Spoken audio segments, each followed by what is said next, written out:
tried to deny it, but Yusuf was there to pounce, and the Super Eagles strike first in the Unity Cup final.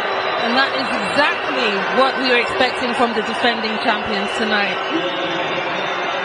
Well, the long throws, we saw that earlier against Zimbabwe, where the ball throws in, and then it's just really difficult to deal with. And it's flicked on, and the goalkeeper maybe could have done a bit better, but Clark pulling it away.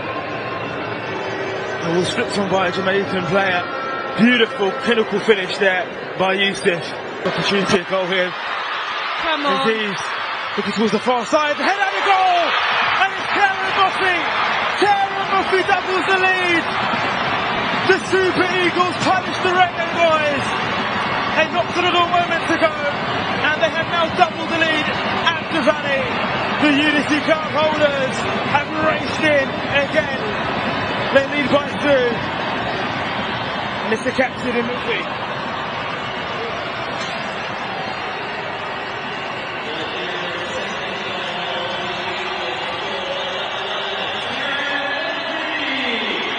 Well, he was quiet in the first game, quiet in the first half, but the experienced man there smelt the danger. Jamaica just couldn't get the ball away.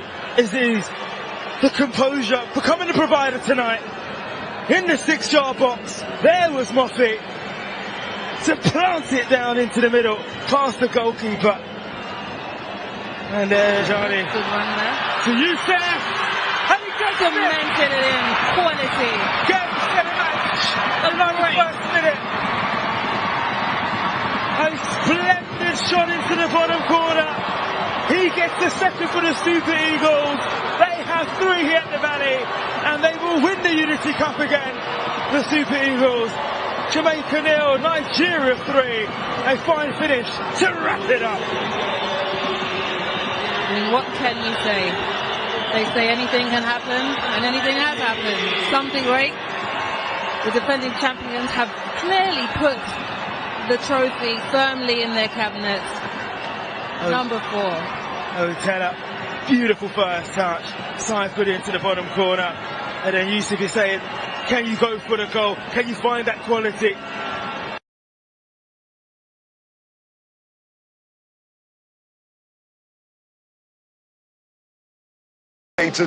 Unity Cup is right before us. The 4th. So this one. It's a privilege to do this with you. Draws. I mean, Absolutely. The Warriors of Zimbabwe arrive here without fear. You've got a very interesting figure leading them from a player, Kaitana Tembo. And we're hoping that he can restore some sort of winning streak to the Zimbabwean side. They've had their first year of struggles as the Super Eagles started really brightly here in their white top. This time they go! A new boy with a new club. From Millwall, he's pulling trees for the Super Eagles of Nigeria. Femi Aziz, that's the man. It's only taken 5 minutes to get the Eagles soaring in South London. 5 minutes into his debut, Nigeria might have just discovered a new sensation. And the Warriors are being stoned here by the Eagles. Nigeria wants Zimbabwe nil.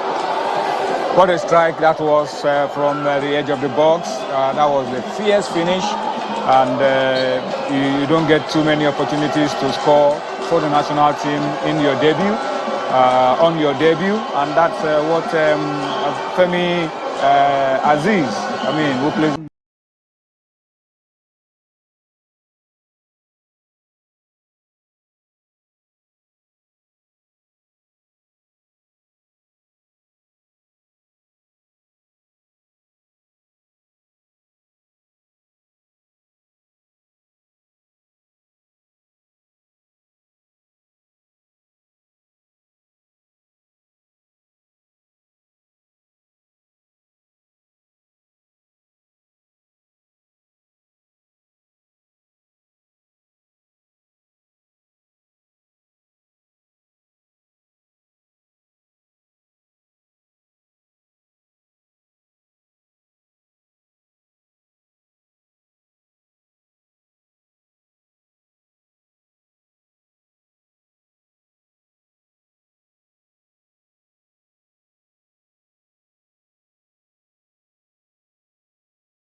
Unity Cup is right before us. The fourth edition. So this one. It's a privilege to do this with you. Draws. I mean, Absolutely. The Warriors of Zimbabwe arrive here with that fear. You've got a very interesting figure leading them from a player, Kaitana Tembo. And we'll be hoping that he can restore some sort of winning streak to the Zimbabwean side. They've had their first year of struggles as the Super Eagles started really brightly here. Sad we're not going to the World Cup because we have good players, world-class players. But unfortunately, we are not going to the World Cup, but it's football. From Millwall, he's pulling trees for the Super Eagles of Nigeria. 30 years is, that's the name. It's only taken 5 minutes to get the in South London. 5 minutes into his debut, Nigeria might have just discovered a new sensation. And the Warriors are being stoned here by the Eagles. Nigeria wants Zimbabwe nil.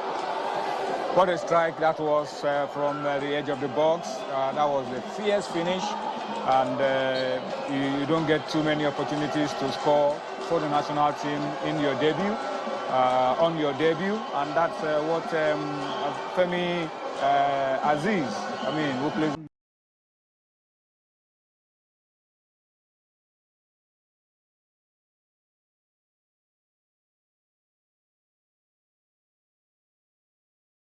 We have good players, world-class players, but unfortunately, we are not going to the World Cup. But it's football. So it's always nice to come around the team and meet the boys again. And of course, we are ready, prepared, and we have the quality to play against any team in the world. And then and hopefully we're going to show it against Portugal.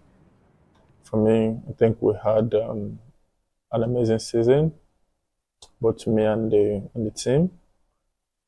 Compared to we had.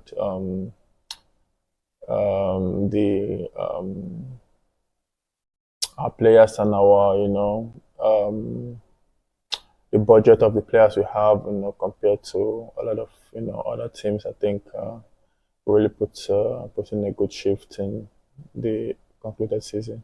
We had an amazing season with our squad. Really worked hard, and we were close to compete with the other top two, but they are much stronger. But winning the cup, was a great feeling for the players and especially for the city and the fans. So winning the cup, made it an amazing season. I know what the team wants, what the city wants, and then when you're in a team who plays to your strength, who knows your quality, everything will always work out in one way or the other. So coming there, I know I was going to score some goals. Even before I made the transfer, I made a video for the Premier Sport fans, and I told them I'm coming back stronger and better, and then that we had an unfinished business the last time I was on loan there, that I'm coming to finish it. So I think I fulfilled what I said to them before I signed. So it was good.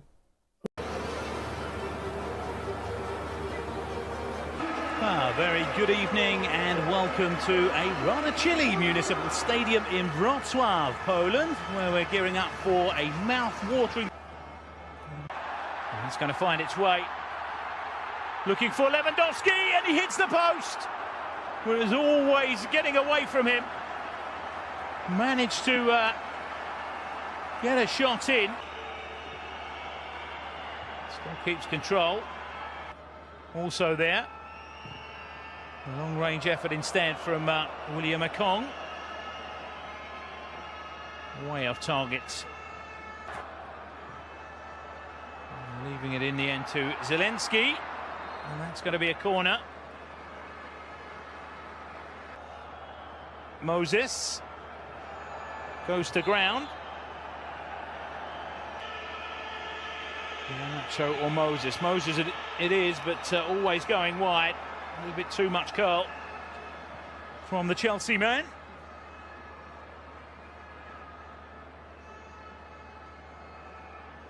Relief they haven't gone behind here. Nigeria with a chance. Header coming in from Igalo. Goal. And it comes. And there's the touch. Now, was that over the line?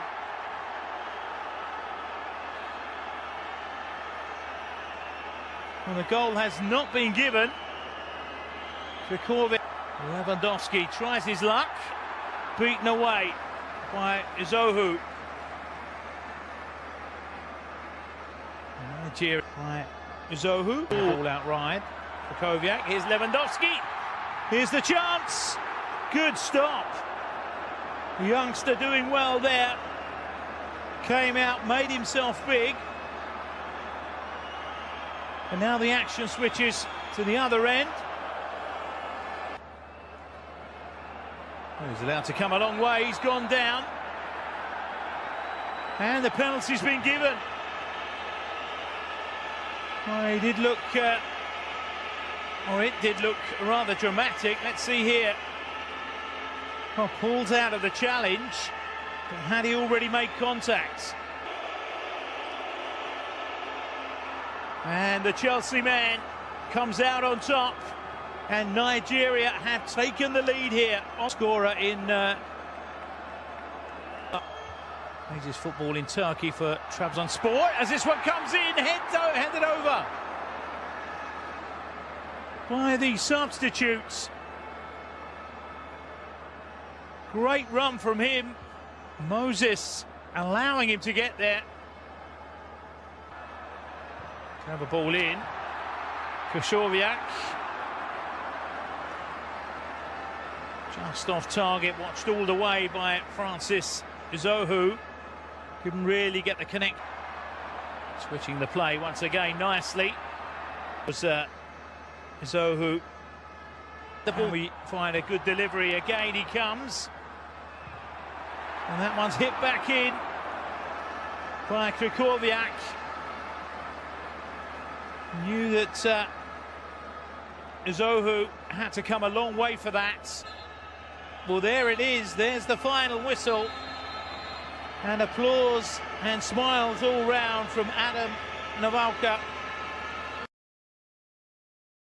3 of them play for Auxerre in the French League. Had a very difficult season. Survived the relegation with 2 games to go, where they were strong in winning those games. But now Ghana can push forward. Nyama can check onto his left. It's Nyama! Boy, saved by that one. Finally now, Ghana breaks the deadlock through the substitute Calibri. And Nyama was breaking through. This pretty much came out of nothing, you have to say. I mean, what a pass this, and what a first touch from Nyama. And I thought at this point he was going to cut it and score. He did that brilliantly. I thought he was going to find either side of the net. But well done to Caleb, because at some point I thought the chance was lost. Yeah. It was Enes Nyama whose pace and his ability to carry the ball came to full force there. Couldn't find the curl into the far post. Carl Dallo managing to squeeze it and actually deflected off one of his players onto the woodwork. But you need to be there. You need to be at the right place at the right time to apply the finishing touch. And to the delight of Kalesh Kiros, it was the man in the yellow shirt, Caleb Urenchi, who was on hand to apply the finishing touch. Then one more attack in stoppage time. Congreve.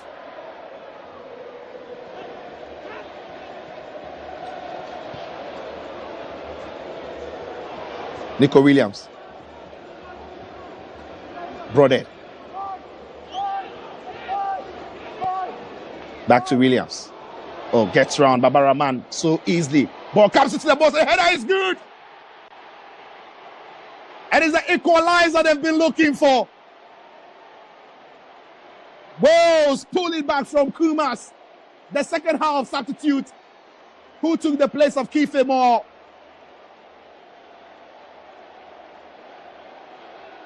And Ghana has been breached right at the death. Wales won. Ghana won. Kwame. We've got to ask a lot of questions about, here at this point. Poor defending, if you ask me. The game was over.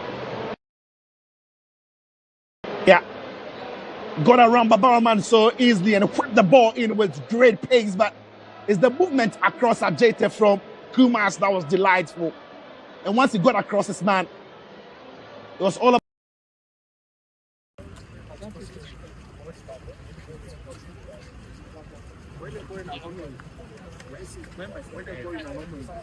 Boy, when you see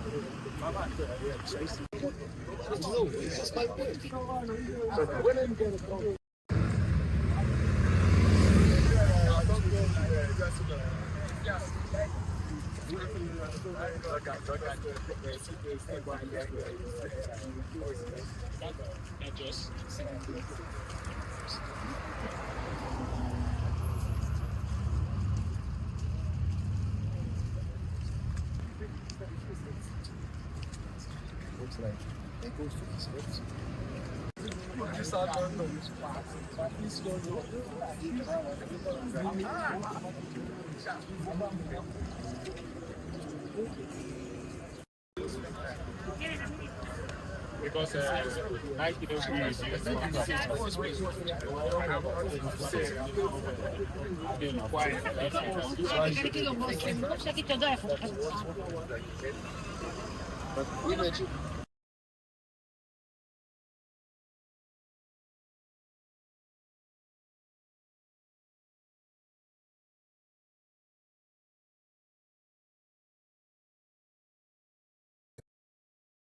said to my player in the team talk before the game, I give them 3 objectives. I cannot say because you will say, Eric, he believe that he's the best coach in the world. So you can ask them what were the 3 goals that I asked to them. I want to say once again sorry because we didn't go to the World Cup. Now actually this is my feeling. Sorry because we didn't win the AFCON. I try to do my job. I want to say thank you for all the support that they put in that team. And once again, if I have some time, I will give everything for this national team, but the football is the football. And every day I try to improve, like a man and like a coach. So I would like to say thank you to this country. What can I say?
tried to deny it, but Yusuf was there to pounce, and the Super Eagles strike first in the Unity Cup final. And that is exactly what we were expecting from the defending champions tonight. Well, the long throws, we saw that earlier against Zimbabwe, where the ball throws in, and then it's just really difficult to deal with. And it's flicked on, and the goalkeeper maybe could have done a bit better, but Clark pulling it away. It was flipped on by a Jamaican player. Beautiful, clinical finish there by Yusuf. Opportunity to goal here. Come on. Indeed. Looking towards the far side, head out the goal! And it's Karen Murphy! Karen Murphy doubles the lead! The Super Eagles punish the Reggae boys! A not a little moment to go, and they have now doubled the lead at the Valley. The Unity Cup holders have raced in again. They lead by 2. And it's the captain in Murphy.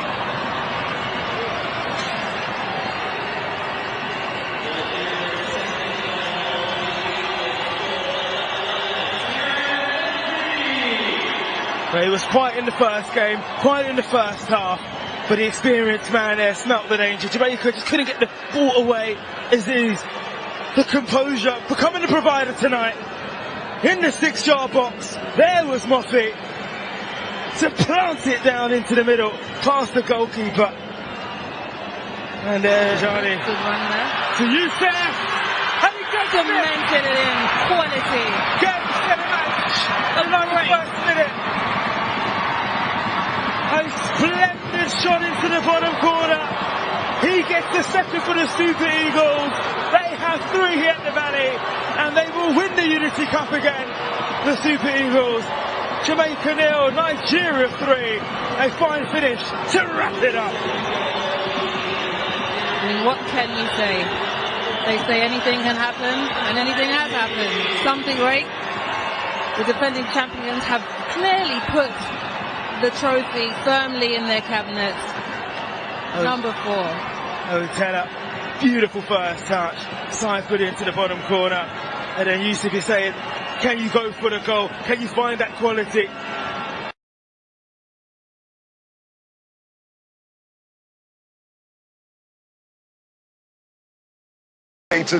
Unity Cup is right before us.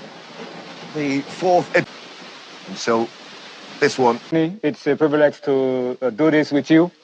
Draws. I mean, Absolutely. The Warriors of Zimbabwe arrive here without fear. We've got a very interesting figure leading them from up high, Kaitana Tembo. And we're hoping that he can restore some sort of winning streak to the Zimbabwean side. They've had their first year of struggles as the Super Eagles starting really brightly here in their white top. This time they go! A new boy with a new club. From Millwall, he's pulling trees for the Super Eagles of Nigeria. 30 years is, that's the name. So it'll take 5 minutes to get the Eagles soaring in South London. 5 minutes into his debut, Nigeria might have just discovered a new sensation. And the Warriors are being stoned here by the Eagles. Nigeria wants Zimbabwe nil. what a strike that was from the edge of the box. That was a fierce finish, and you don't get too many opportunities to score for the national team in your debut. On your debut, and that's what Femi Aziz, who plays.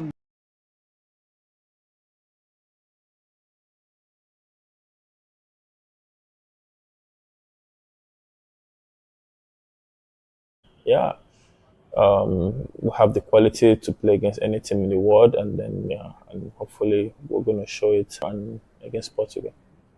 For me, I think we had an amazing season, both me and the team. Compared to the players we had,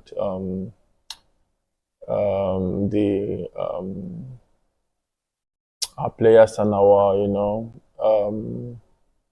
the budget of the players we have, compared to a lot of, other teams, I think really put in a good shift in the concluded season.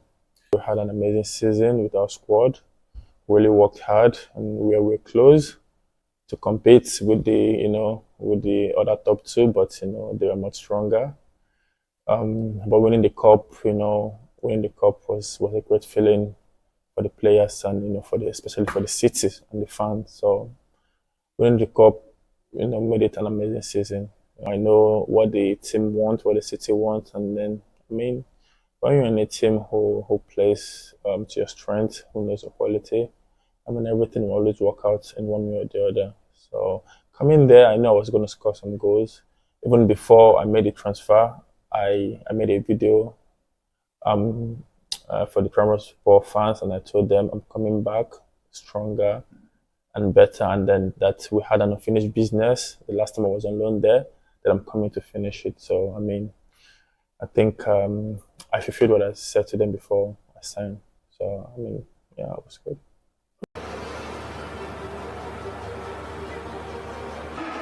Very good evening and welcome to a rather chilly municipal stadium in Wrocław, Poland, where we're gearing up for a mouth-watering. It's going to find its way. Looking for Lewandowski, and he hits the post. Was always getting away from him. Managed to get a shot in. Still keeps control. Also there. A long-range effort instead from William Akong. Way off target. Leaving it in the end to Zelensky. And that's going to be a corner. Moses goes to ground. Nacho or Moses. Moses it is, but always going wide. A little bit too much curl from the Chelsea man.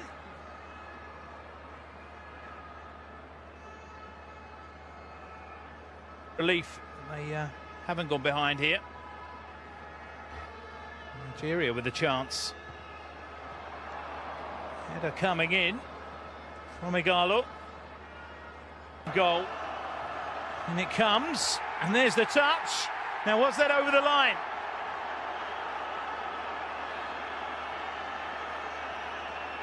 Well, the goal has not been given. Lewandowski tries his luck. Beaten away by Izohu.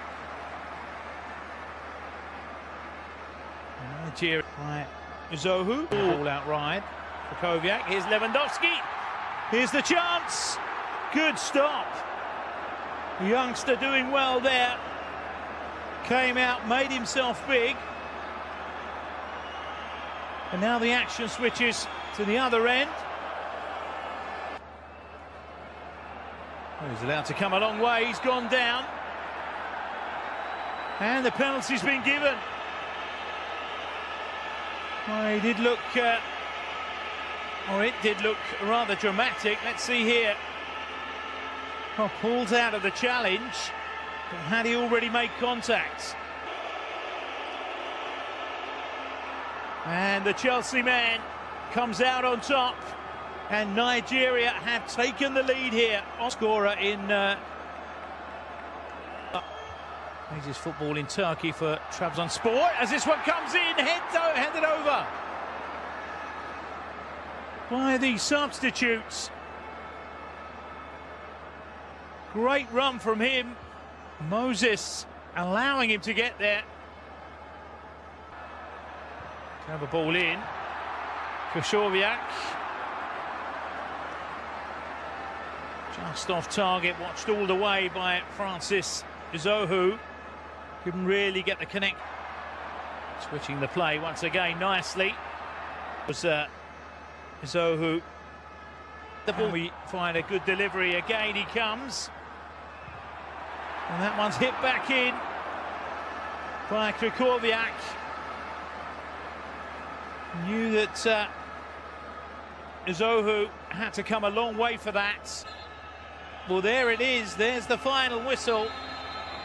And applause and smiles all round from Adam Nawalka. 3 of them play for Auxerre in the French League. Had a very difficult season.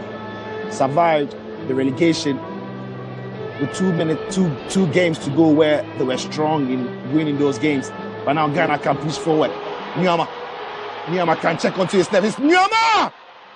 Boy, saved by Dallo, and finally now, Ghana breaks the deadlock through the substitute, Calibri. And as Nyama was breaking through. This pretty much came out of nothing. You have to say. I mean, I didn't. What a pass this, and what a first touch from Nyama.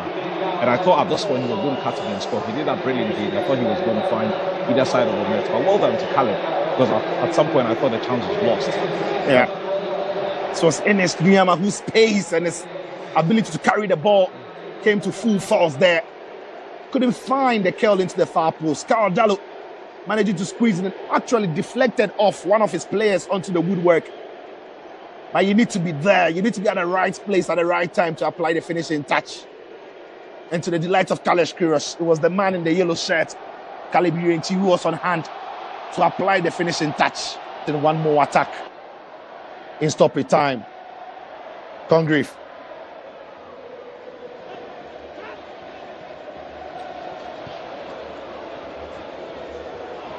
Nico Williams. Broadhead. Back to Williams. Oh, gets round Barbara Man so easily. Ball comes into the box. The header is good. And it's the equalizer they've been looking for. Wales pull it back from Kumas. The second half substitute who took the place of Kiefer Moore.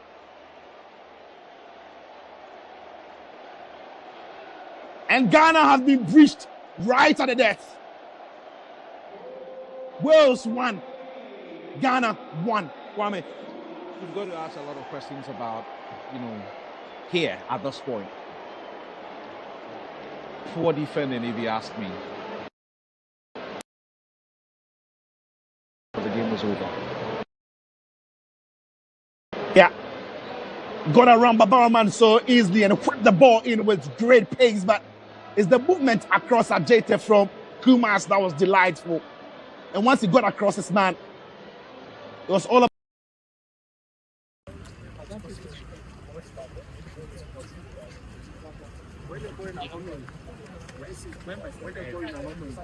Boy, when you see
what I said to my player in the team talk before the game.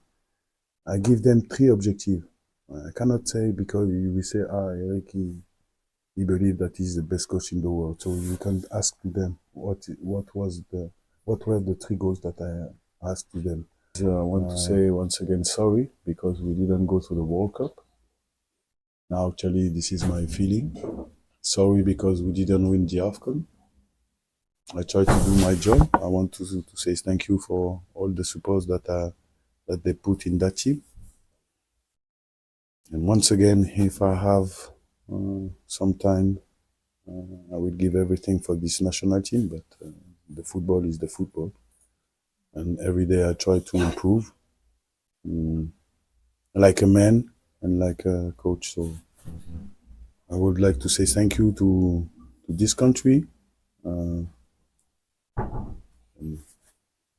What can I say?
Tried to deny it, but Yusuf was there to pounce, and the Super Eagles strike first in the Unity Cup final. And that is exactly what we were expecting from the defending champions tonight.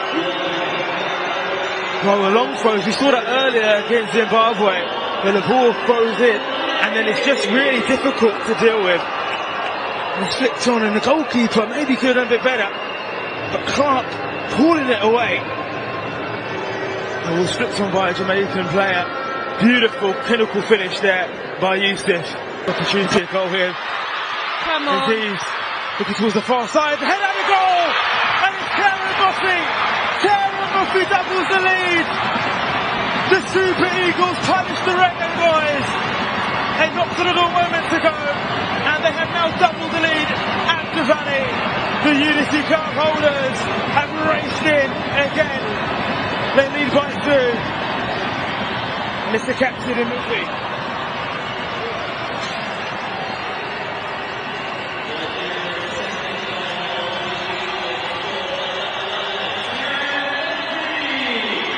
Well, he was quiet in the first game, quiet in the first half, but the experienced man there smelt the danger. Jamaica just couldn't get the ball away.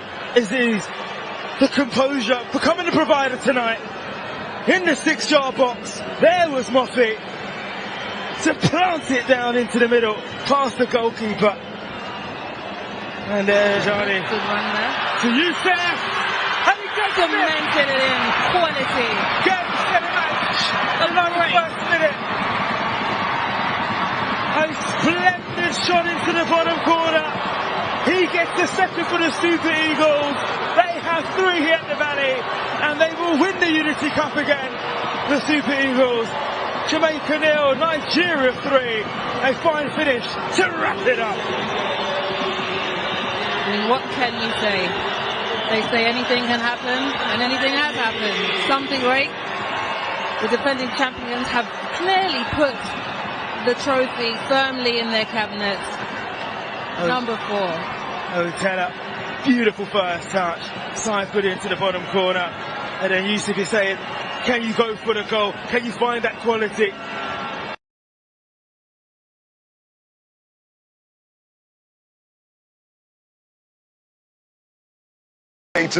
Unity Cup is right before us. The 4th. So this one. It's a privilege to do this with you. Draws. I mean, Absolutely.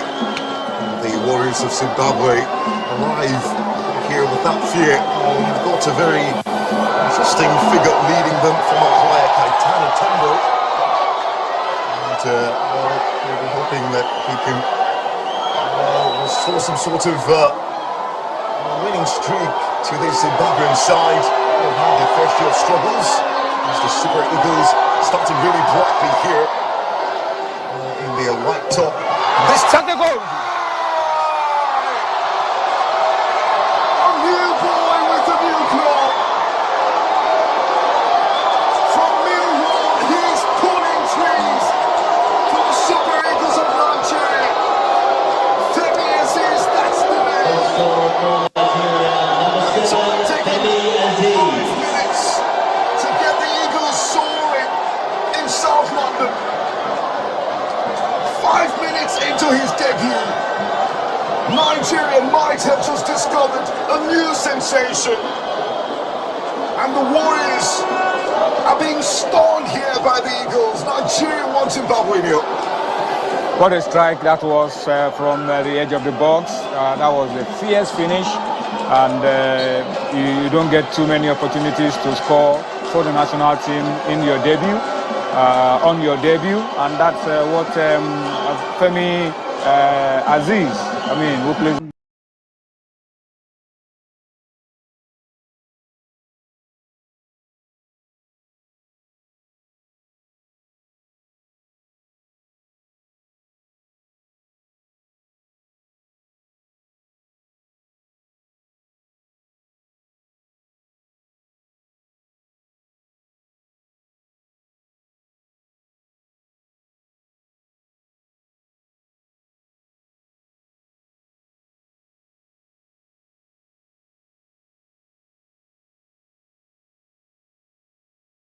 Players, great players, world-class players, but unfortunately we are not going to the World Cup. But it's football, so it's always nice to come around the team and meet the boys again. And of course we are ready, prepared, and we have the quality to play against any team in the world, and then and hopefully we're going to show it against Portugal. For me, I think we had an amazing season, both me and the team. Compared to the players we had,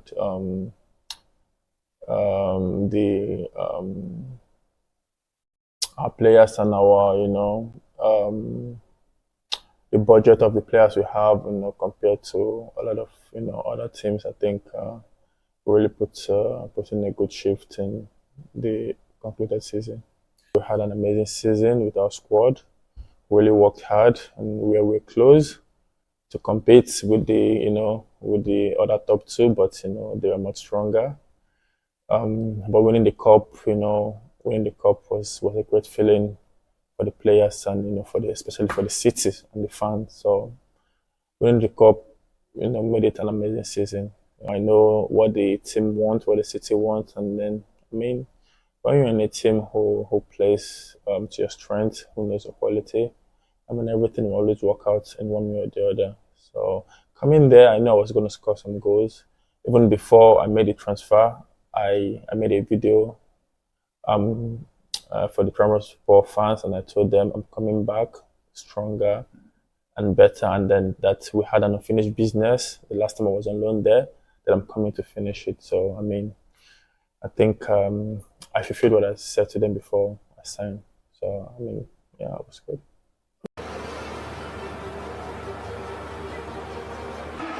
Very good evening and welcome to a rather chilly Municipal Stadium in Wrocław, Poland, where we're gearing up for a mouth-watering...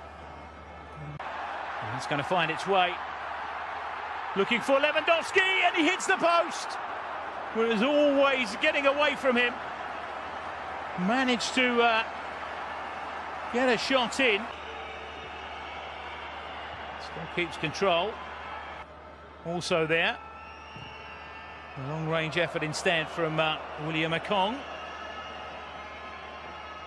Way off target. Leaving it in the end to Zelensky. And that's going to be a corner. Moses goes to ground. Nacho or Moses. Moses it is, but always going wide. A little bit too much curl from the Chelsea man.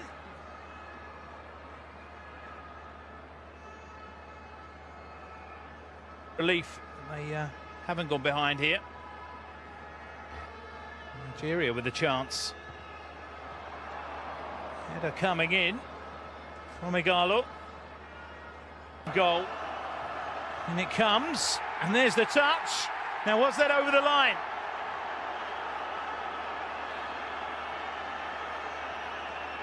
Well, the goal has not been given. Lewandowski tries his luck. Beaten away by Izohu.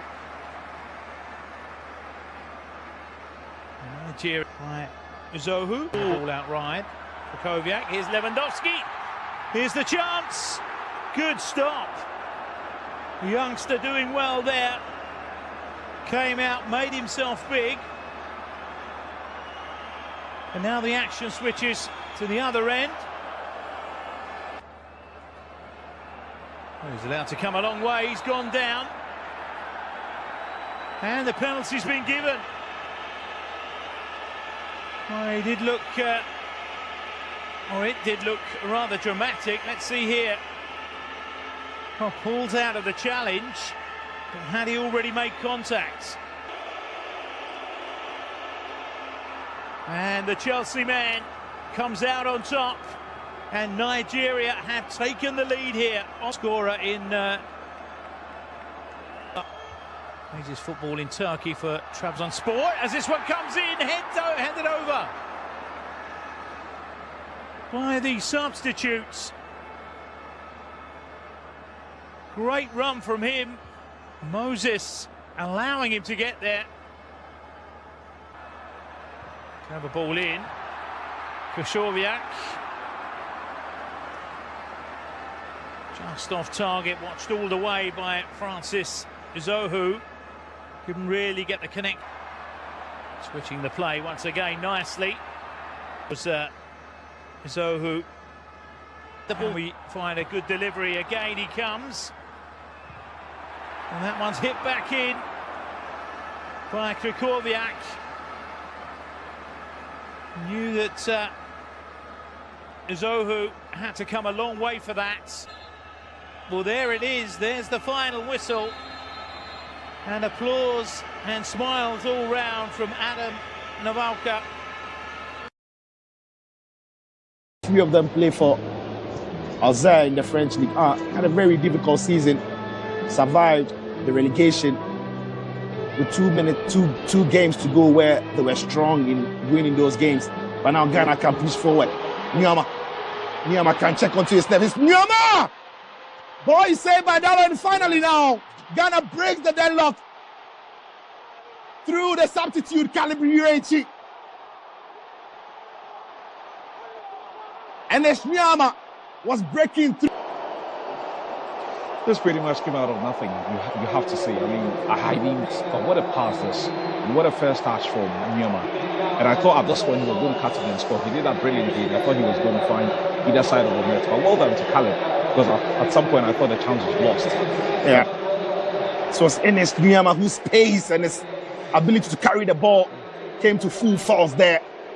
Couldn't find the curl into the far post. Carl Dallo managing to squeeze it and actually deflected off one of his players onto the woodwork. But you need to be there. You need to be at the right place at the right time to apply the finishing touch.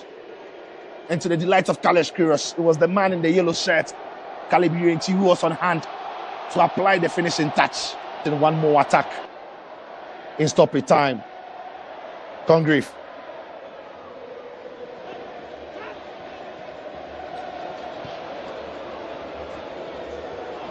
Nico Williams. Broadhead. Back to Williams. Oh, gets round Babaraman so easily. Ball comes into the box. The header is good. And it's the equalizer they've been looking for. Wales pulling back from Kumas. The second half substitute who took the place of Kiefer Moore.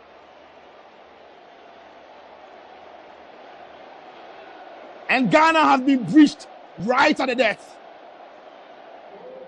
Wales won. Ghana won. Kwame. We've got to ask a lot of questions about, here at this point. Poor defending, if you ask me. The game was over. Yeah. Got around Babaraman so easily and whipped the ball in with great pace, but it's the movement across Ajete from Kumas that was delightful. And once he got across his man, it was all about.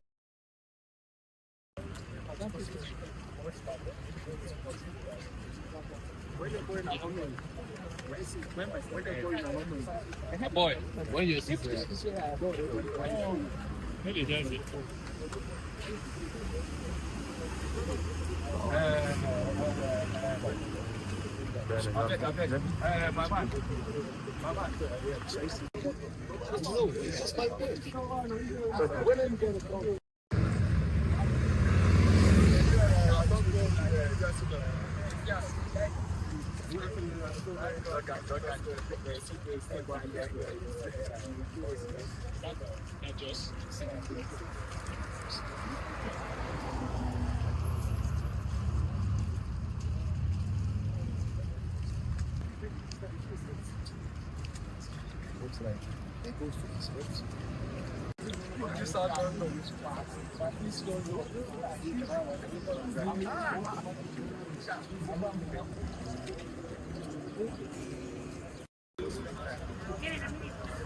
because Nike doesn't use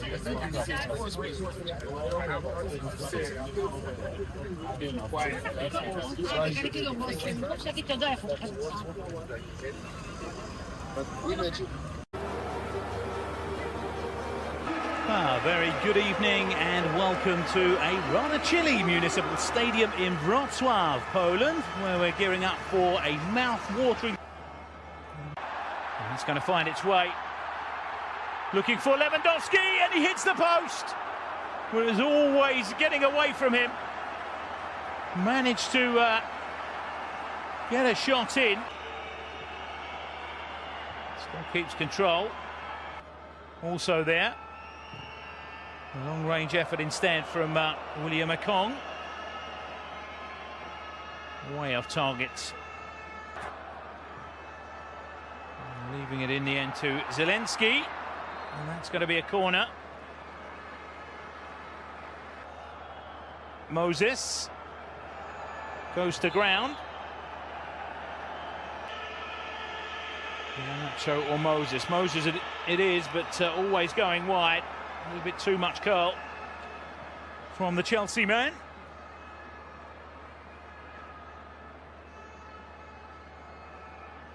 Relief they haven't gone behind here. Nigeria with a chance. Header coming in from Igalo. Goal. And it comes. And there's the touch. Now, was that over the line?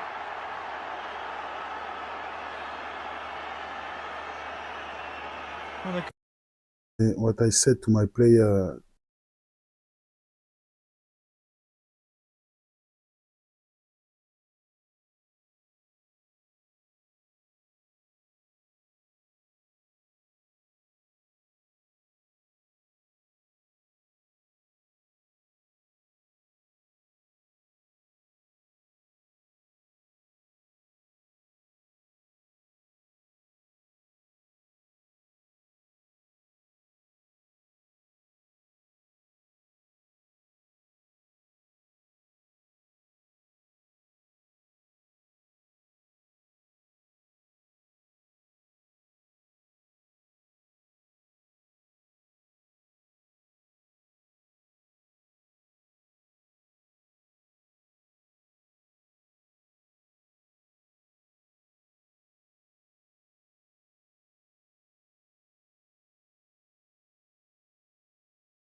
in the team talk before the game.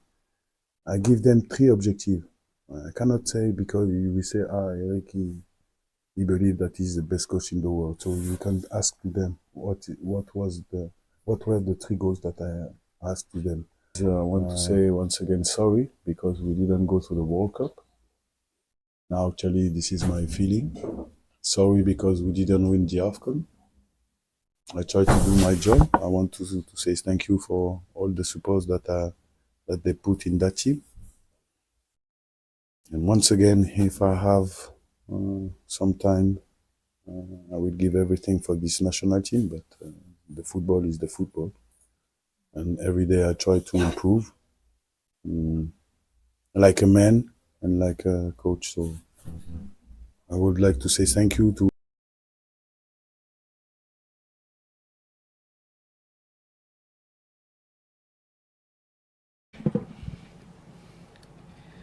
I mean, it's not every time that you get to hear that a very crucial game as big as this is going on just before the World Cup starts, and none of the 2 sides will be taking part at the World Cup. But nonetheless, it takes nothing away from the pedigree of the 2 teams who are going to be facing each other today.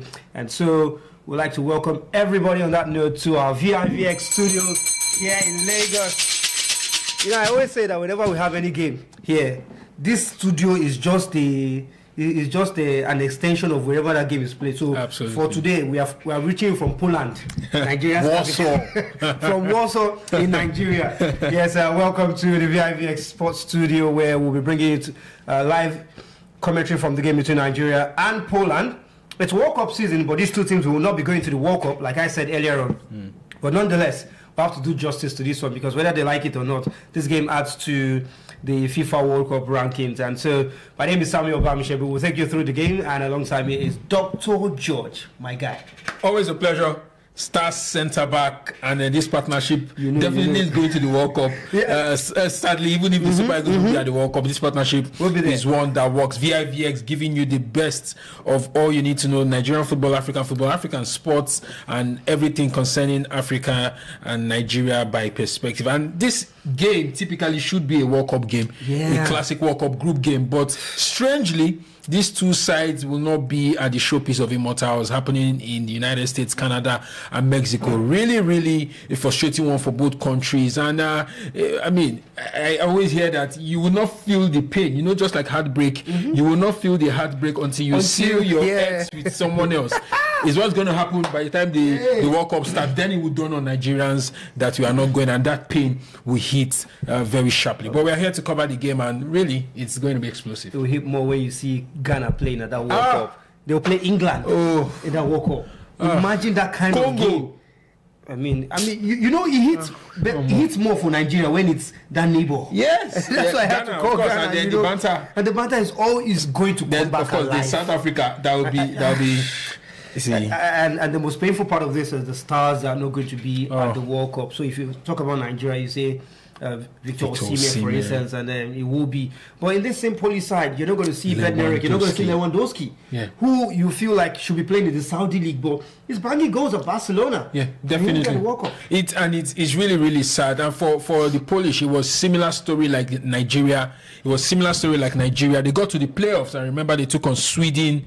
The last minute goal by Victor Gyökeres, making it 3-2. Injury time goal that sent Sweden and Graham Potter to the World Cup. Lewandowski was involved in that game, couldn't get a goal, and he's the captain, and this could have been his last dance, especially at the World Cup. 37-year-old striker. Unfortunately, he won't be there. Similar for the Super Eagles, we got to the playoffs, and against DR Congo, where we expected that after all said and done, getting to that finals of the playoff in Morocco, we came up short in penalties against DR Congo, and so these 2 sides will be licking their wounds. This game is just one that these 2 sides will just play for all intents and purposes. Even though if you look at the form book, even with the fact that Poland did not qualify for the World Cup, they've had very poor run of form leading into this friendly.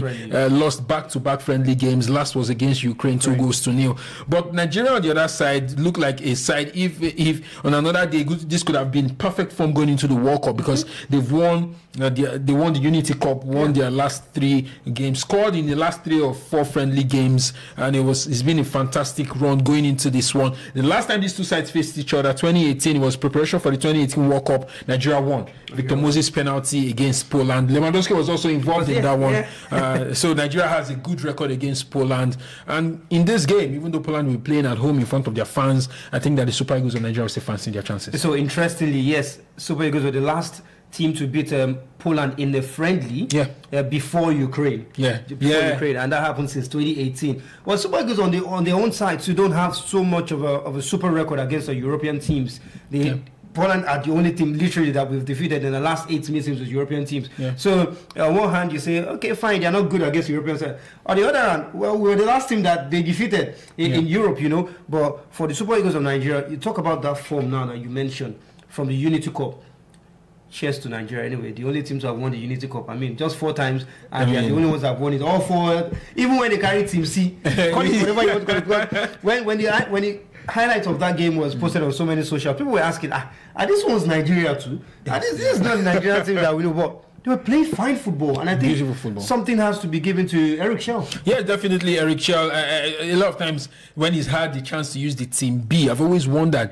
It seems like our Team B play better than the main team, and we saw that in full display at the Unity Cup. And Eric Schell, definitely, if there was any doubt, for me personally, if there was any doubt as to his tactical intelligence, was at the AFCON. We saw how he was able to maximize our players until we got to the crucial stage where sadly we couldn't cross the line. But Eric Schell definitely knows what he's doing, and the ability to implement his ideas across board, first team, second team, even Team C, and these guys seem to understand what he wants to play, means that we have something going, because even when some players from the main team are injured or out of form or are not invited, you still have some guys from the Team B and Team C who know what the coach wants and can come in and also implement. So it's kudos to Eric Schell, and hopefully we can build on this, do the AFCON qualifiers, and hopefully we don't have a repeat in the 2031 World Cup season where we are having a conversation that is close to not qualifying.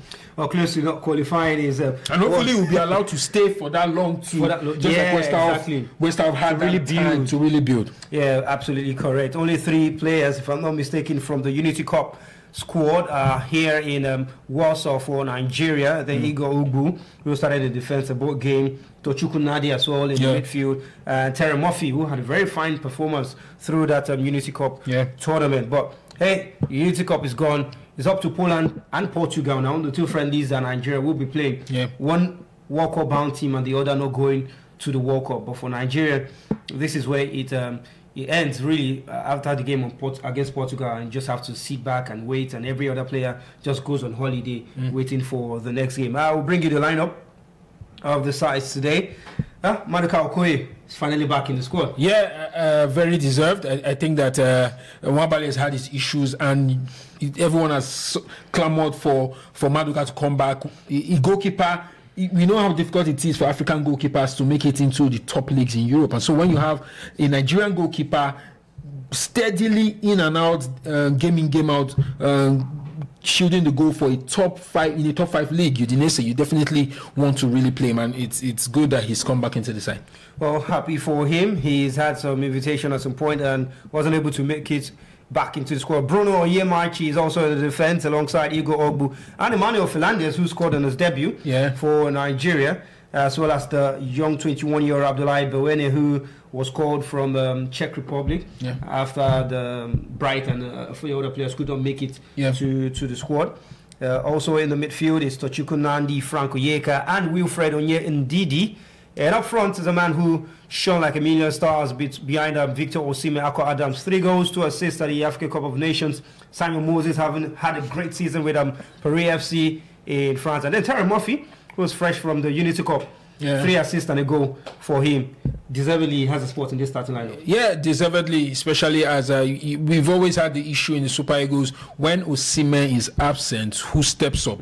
And so we've had a lot of strikers come into the fray, Onwa Chus, Akwa Adam, Terry Murphy, so many strikers. And based off his performance, remember in Portugal, just fresh off winning the La Liga with Porto in Portugal, and then coming into the Unity Cup, led the side as captain. Fantastic performance across the 2 games, 3 assists, 1 goal. I think that his spot in this side, this friendly, is deserved, together with Igor Ogbu, who also had a very, very good Unity Cup tournament. So let's see our strikers make the best of the opportunity so that we can have a bang-on second choice when we know Osimhen is absent, this person steps. So I think Akwa Adams has seen the spot for himself. Yeah, actually. Because from the moment he stepped into the Super Eagles side, he took it by the scruff of the neck. But we've not had another striker seal it, and hopefully Terry Murphy over the next 2 games will seal the spot. If he doesn't, there's Onwuachu on the bench. Well, if he doesn't, definitely Onwuachu, who would like to go for that spot, because he seems like the third choice Super Eagles striker right now. He's also had some goals for himself. Well, for Poland, Kamil Gabara starts in goal, the Wolfsburg goalkeeper. He is going to be in goal for them. Bednarek plays at Porto. There's also Kaminski, there's Potulski, Slees, Lewandowski, who had a fine season with Barcelona, Zimanski, Winniski, and all the skis that you think you know. I hope they'll be skillful enough. How skillful would they be? Including the last man, Zielinski as well, who is also going to be the man who plays with Inter Milan and had a fine season as well. So it's going to be definitely a big game, because the stars are not spared. Big names are there as well. On the bench, Kababasi is also there alongside Minister of Defense. He's seen enough, so Chelsea probably feel, let's just take a few off him and see someone else. What are you expecting today?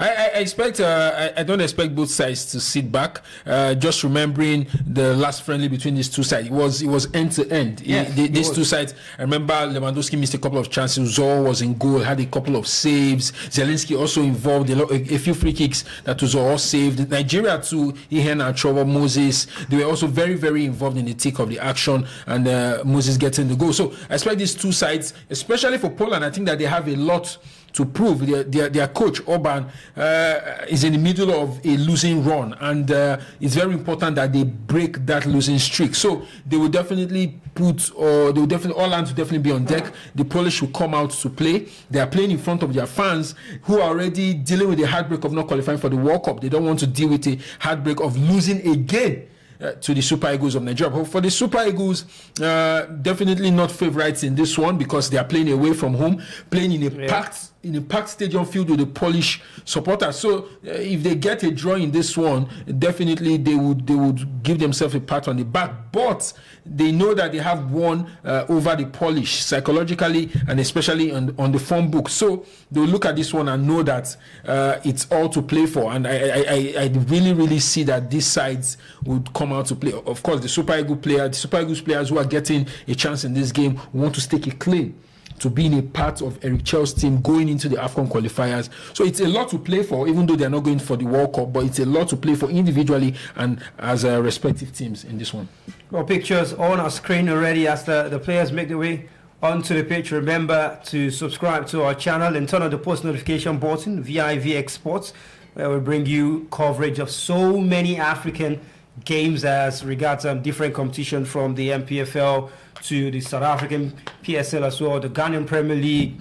We bring you CAF Confederations Cup and the Champions League as well. Even European games as it concerns so many African players. So it's almost time for business between these 2 sides in a game against these 2 not World Cup bound teams. A clash from holding at the almost 60,000 capacity Stadion Narodowy in the Polish capital Warsaw. A fixture that truly attributes the friendly encounter that has to do between them with not really at stake except the 9 places in the FIFA World Rankings between them. Fresh from winning the Unity Cup for the 4th time, Nigeria, and remaining the only team to ever win that trophy.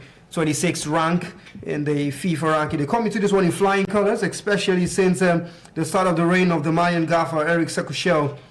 And unbeaten, they are not breached en route to winning that title. and not beaten as well since Elchep took over in 24 games, 16 wins, 8 draws for the Super Eagles. Well, they faced a Polish side who are reeling from the painful defeat 2-3 to Sweden in the World Cup qualifiers, and was compounded by Ukraine in that friendly a few days ago. So Poland will, however, be encouraged by the fact that they've not lost in friendlies since 2018 until Ukraine a few days ago.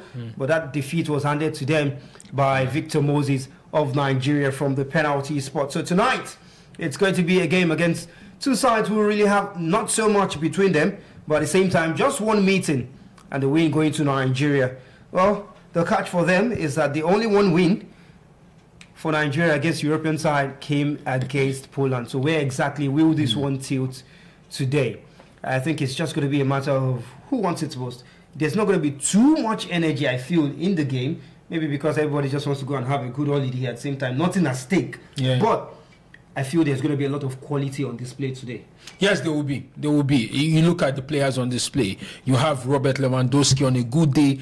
He's an absolute legend of the game, one of the best strikers football has ever seen. And he'll be taking on the defense that has something to prove. Igor Ogbu, typically a substitute centre back for the likes of Shemi Ajayi, Calvin Bassey, is laying a stake in this one. Emmanuel Fernandez also in this one. So it will be a privilege facing the likes of Robert Lewandowski, and they know that they have a record to keep.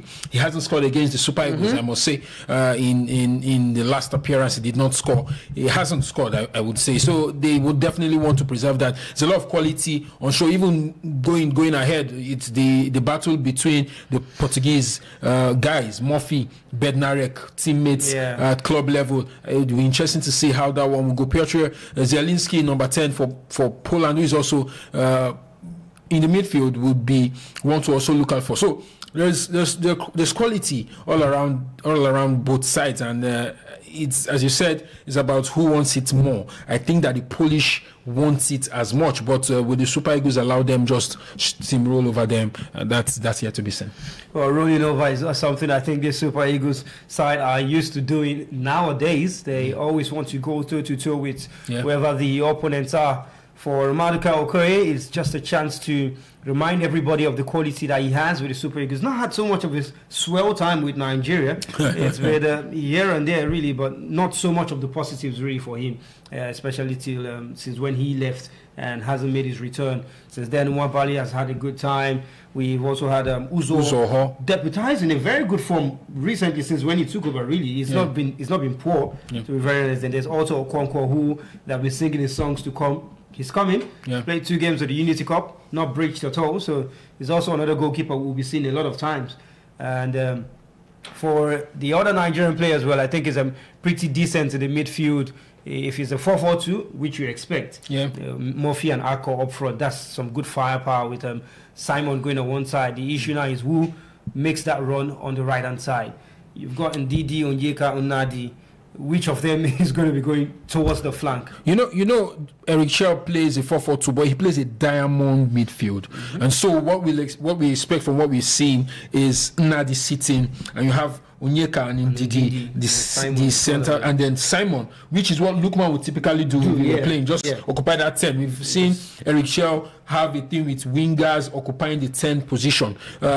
Typically, if Iwobi was playing, it would probably be Ndidi and Iwobi, and then you have Lukman just sitting at the tip of that diamond. But Moses Simon, I think this is the first time we'll be seeing him occupy that position for the Super Eagles. So it will be great to see how he maneuvers that role and supports, dovetails with Akko and Murphy. If they can strike up something really good, then that gives us more options when Lukman is not available. Well, the man with the armband today is Wilfred Onyendidi. As expected, a lot of people say he's aging already, but he still has a lot in his tank. He does. He's not Frank Oyeka, the tank, but he's got a lot of energy in him. Remember to also call us. The number will be going on your screen as well. You can share your thoughts on the game if you're watching and what you think the game is going to end in as well. Remember to drop your comments in the comment section. We'll take your comments as much as we can. We dropped a question on our poll. Can Nigeria beat Poland tonight? 94% of you said yes. That's a huge percentage, really. And 4% said no, and 2 went for a draw in the game. And then the question changed to how many goals will Lewandowski Robert Lewandowski score tonight. And 62 of you said no goals. 15% said 1, 12 said 2, and 11% said 3. So it seems like these Nigerians believe it's going to be another game against Nigeria for Lewandowski without scoring. You agree? Yeah, I'm not surprised that Nigerians are saying that, because we look at the record, he hasn't scored against the Super Eagles, and in 2018 he was even younger than what he's doing now, and he didn't score. So what's the assurance that he would score against the Super Eagles this time? But you can never count against the quality that man brings. Football is about moments, and if the Super Eagles defense do not stay alert for the 90 minutes, a moment could come up and they'll take it. But I'm Nigerian, I'm rooting for my Nigerians, so I would say that I don't expect Robert Lewandowski to score. Well, for the sake of Maduka Okoye and his lovers, Robert Lewandowski, please do not score. And if you've got to score, please let it be a classical goal.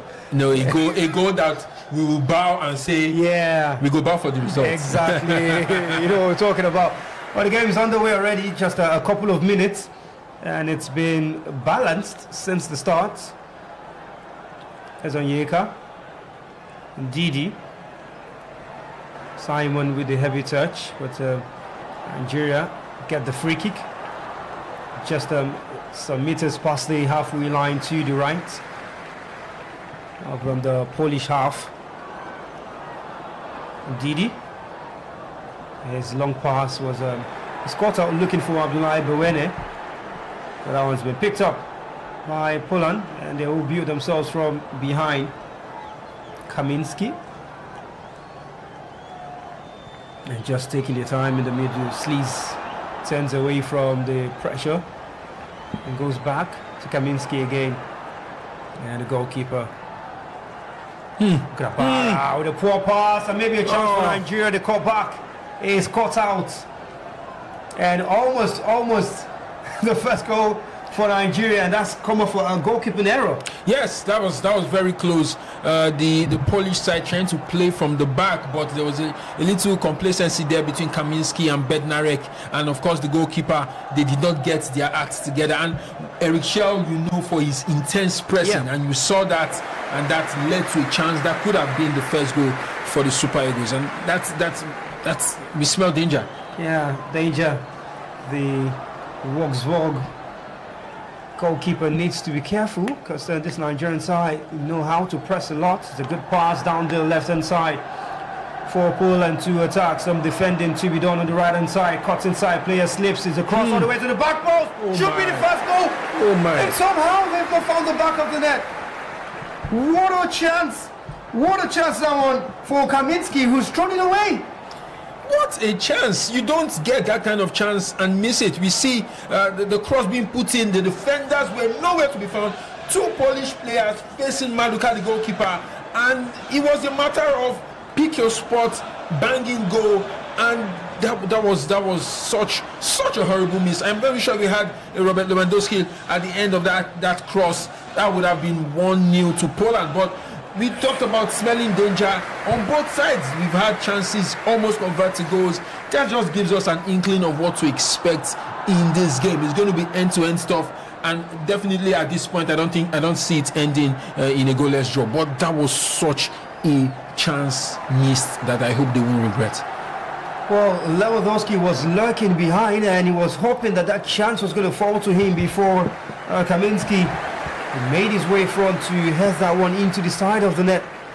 And Nigeria have had their scare, just like Poland have had theirs. Throw it to Nigeria, now in the center circle. Go all the way to the right hand side. Bawene. And it's Igor Ogbu finding his defensive partner in Emmanuel Fernandez, who always loves to bump forward when the set pieces come. It's one of his strengths for Rangers. Had a couple of goals in the season for the Scottish Giants. First all the way back, Maduka Okoye now. Remember to drop your thoughts in the comment section. We've already seen 2 chances. What do you think about this game? Certainly it's not going to end goalless, so we'll ask you exactly what do you think this game is going to end, and what's going to be the scoreline at the end of this game. It's absolutely intense at the start of the game already. Nigeria seems to be the one commanding possession a little bit better than Poland. Good ball forward, looking for Ako Adams. Out of play for a throw-in. And last touch seemed to have come off Adams. That defensive work from Zielinski. That chance again, if we have the chance to look at it, I was ready to say goal. It was. We all thought it was a goal because it was just a rare moment of switch off by the Super Eagles defense. The cross came in. Two Polish players standing very, very free, and it just seemed like, just as we can see again, it seems like the Polish getting something over the Super Eagles defense. They're just finding a way to piece those passes together. Our defense needs to stay concentrated. They need to keep their shape and keep their structure, so we don't have situations where you have the likes of Kaminski, Lewandowski. We see that again. Oh my! And I mean, Lewandowski was even asking Kaminski, "Leave the ball for me." Because that was such. I mean, what an expression! Even the baby boy knows that if he was placed in that position, he would score that goal. Corner kick to Poland from this near side. Cross comes in. Well, it's headed by a Nigerian and almost finds the back of the net. It was just a dummy by Zimanski. Well, that final touch seemed to have come off a Nigerian defender. Yeah. It came off of Ako Adams. Well, that was close. That was very close, and the set piece seems to be where Poland will want to punish Nigeria from. They've got tall players, and they know how to make this move into the space. Here the corner comes again. Cross in. Okoye gets a hand to it. Murphy gets a foot to it as well. And forcing the Polish side all the way back to Gramil Grabara, who kicks long.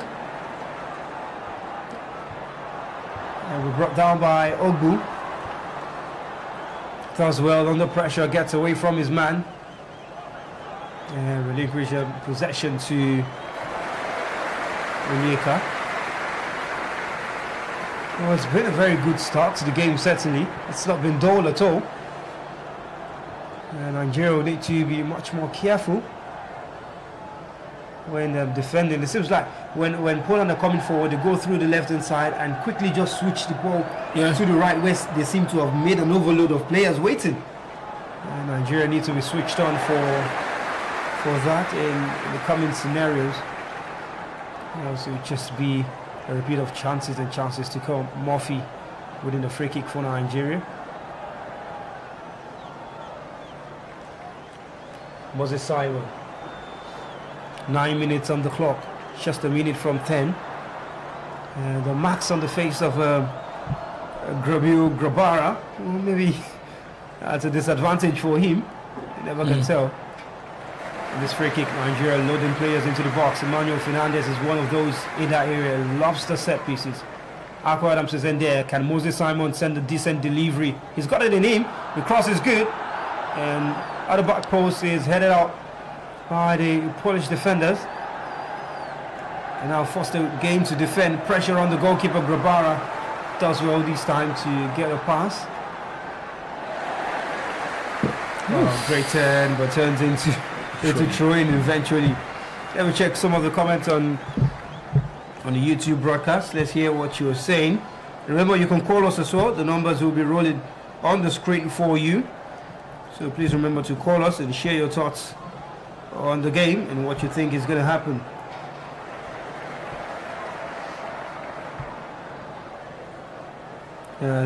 There's a Michael Enuma who says Nigeria 2, Poland 1. Okay, let's see your prediction. Okay, no problem. And then there's Akemini Okon says I believe Nigeria will win, and asks all the Nigerians to say hi. Yes, I believe they can hear you. Also, it seems like a lot of people are tilting towards the Nigeria win in this game. I don't know if it is a patriotism or they are speaking from statistics point of view. It has to be both. In the form book, we know how poor Poland has been coming into this game and how good the Super Eagles have been coming into this game. And you know the thing about form, once you're on a wave, it's difficult to just bring down that wave. And so you find that the Super Eagles may just want to ride on that wave, and Nigerians are riding on that wave too, saying that we can get the better of Poland. And so far in the game, we haven't exactly seen otherwise, and so that gives that optimism that a lot of Nigerians have. Just a clash of foots there between Murphy is trying to get the Polish player. Just Murphy was ready to let fly. Murphy and sneeze. Really painful on the ankle of the striker. He's back on his feet, Terry Murphy. And he'll be hoping to be able to get himself a goal here today, or at least create one for somebody and just keep stacking up the stats. The defending number of Nigeria, and they win a throw-in deep inside their own half. It's past 10 minutes on the clock. No goals between Nigeria and Poland at the game going on in Warsaw, the capital city of Poland, where Poland haven't lost in their last 4 games. 3 wins and a draw. And so they'll be riding on that in this game and hoping to get a win in front of their fans at the city capital. Here's Poland in possession in the midfield. Good pass to Lewandowski. Turns away, they go all the way to the left hand side now, looking to send across again to the back post. Kaminski is waiting once again. And here's Kaminski on the right in possession. Get support from Wisniewski. Both players overloading that right hand side. Whenever Poland are in possession or looking to come forward. Here they are on the left hand side. Cross is blocked and off the Polish player for a goal kick to Nigeria. And so, not really convincing attacking wise from the two sides yet. They've had the chances, but not seeing so much of creativity from the two of them. Not yet. It feels like both sides are still trying to size each other up, still trying to settle into the rhythm of a play, even though on the rhythm of play, precisely, you think that the Polish are trying to piece a few things together. We've seen them connect through midfield to attack, put in the crosses. The Super Eagles haven't quite hit it yet. I don't know if we would say it's probably still the gelling period. You know, a few players came in at different times, but probably had 1 or 2 training sessions together. But the Polish seem to be getting their rhythm right, and but I think that with time we'll see more chances in this game. We'll see that attacking impetus from the Super Eagles, and of course by the Polish. Well, challenge between the captains, and Didi at time with a hand to the face of Lewandowski. Free kick to Poland. In a very dangerous position, a chance for them to either go direct or send a dangerous ball and outswinger into the box. There's Szymanski in front of the wall. Alongside Zielinski, who's got a very decent delivery himself. And we're looking for Lewandowski, who's somewhere in the box and just waiting to pounce. And a good cross! Well, he did get the chance. Why didn't he get the right contact on it? He should be getting our pass, Okoye. It should be. I think we can now say for certain that set pieces is a strength for the Polish side, because this is the 3rd set piece where they are coming really close. Lewandowski in the right position, he wasn't offside. Yeah. He got contact on the ball, but he did not get the direction, and just meant that Maduka had that one as a very easy save. But danger knocking on the door. The defense of the Super Eagles really need to sit tight and keep their concentration up, because the likes of Lewandowski, you will not get 2-3 opportunities and not put at least one at the back of the net. And we can see that via set pieces, these guys seem to have their act together. Well, it's the first chance of the game for Robert Lewandowski, a man who has shown very well in the Spanish La Liga for Barcelona, had about 14 goals in this season's La Liga. And he's certainly one man that the Polish side will be looking forward to in terms of goals. And Nigeria coming forward on the right hand side for the first time in this game. Chance for a cross, comes in, it's headed out. Poland will look to attack. Possession stolen, Igor Obu. Fernandez has support on the left. Ogbo again. Moses Simon back into the middle. And they spread it all the way to the right hand side. Ndidi now. Buene. And that pass, Nigeria wins a free kick. In a very good position as well to whip across in that time. Franco Yinka seems to be the man peeling out to the right hand side on the flank more than any of the other midfielders. So he's got the energy to really go out wide and come back in when Nigeria are defending and attacking. Here's the cross again. It was offside. It was offside. Still didn't get a good touch, and the flag did not go up. The flag did not go up, surprisingly. It wasn't close. It was well offside. It was well offside. It was well offside. And we are not sure there is a VAR. Yeah, I don't think so. Game, so. A free kick to Nigeria again. Moses Simon stands over the ball, looking for a chance to send the delivery inside. Emmanuel Fernandez at the back post, calling for it. There's 7 green shirts in that box. Everybody forward for Nigeria, looking for a goal. Moses Simon's cross is disappointing. Very disappointing.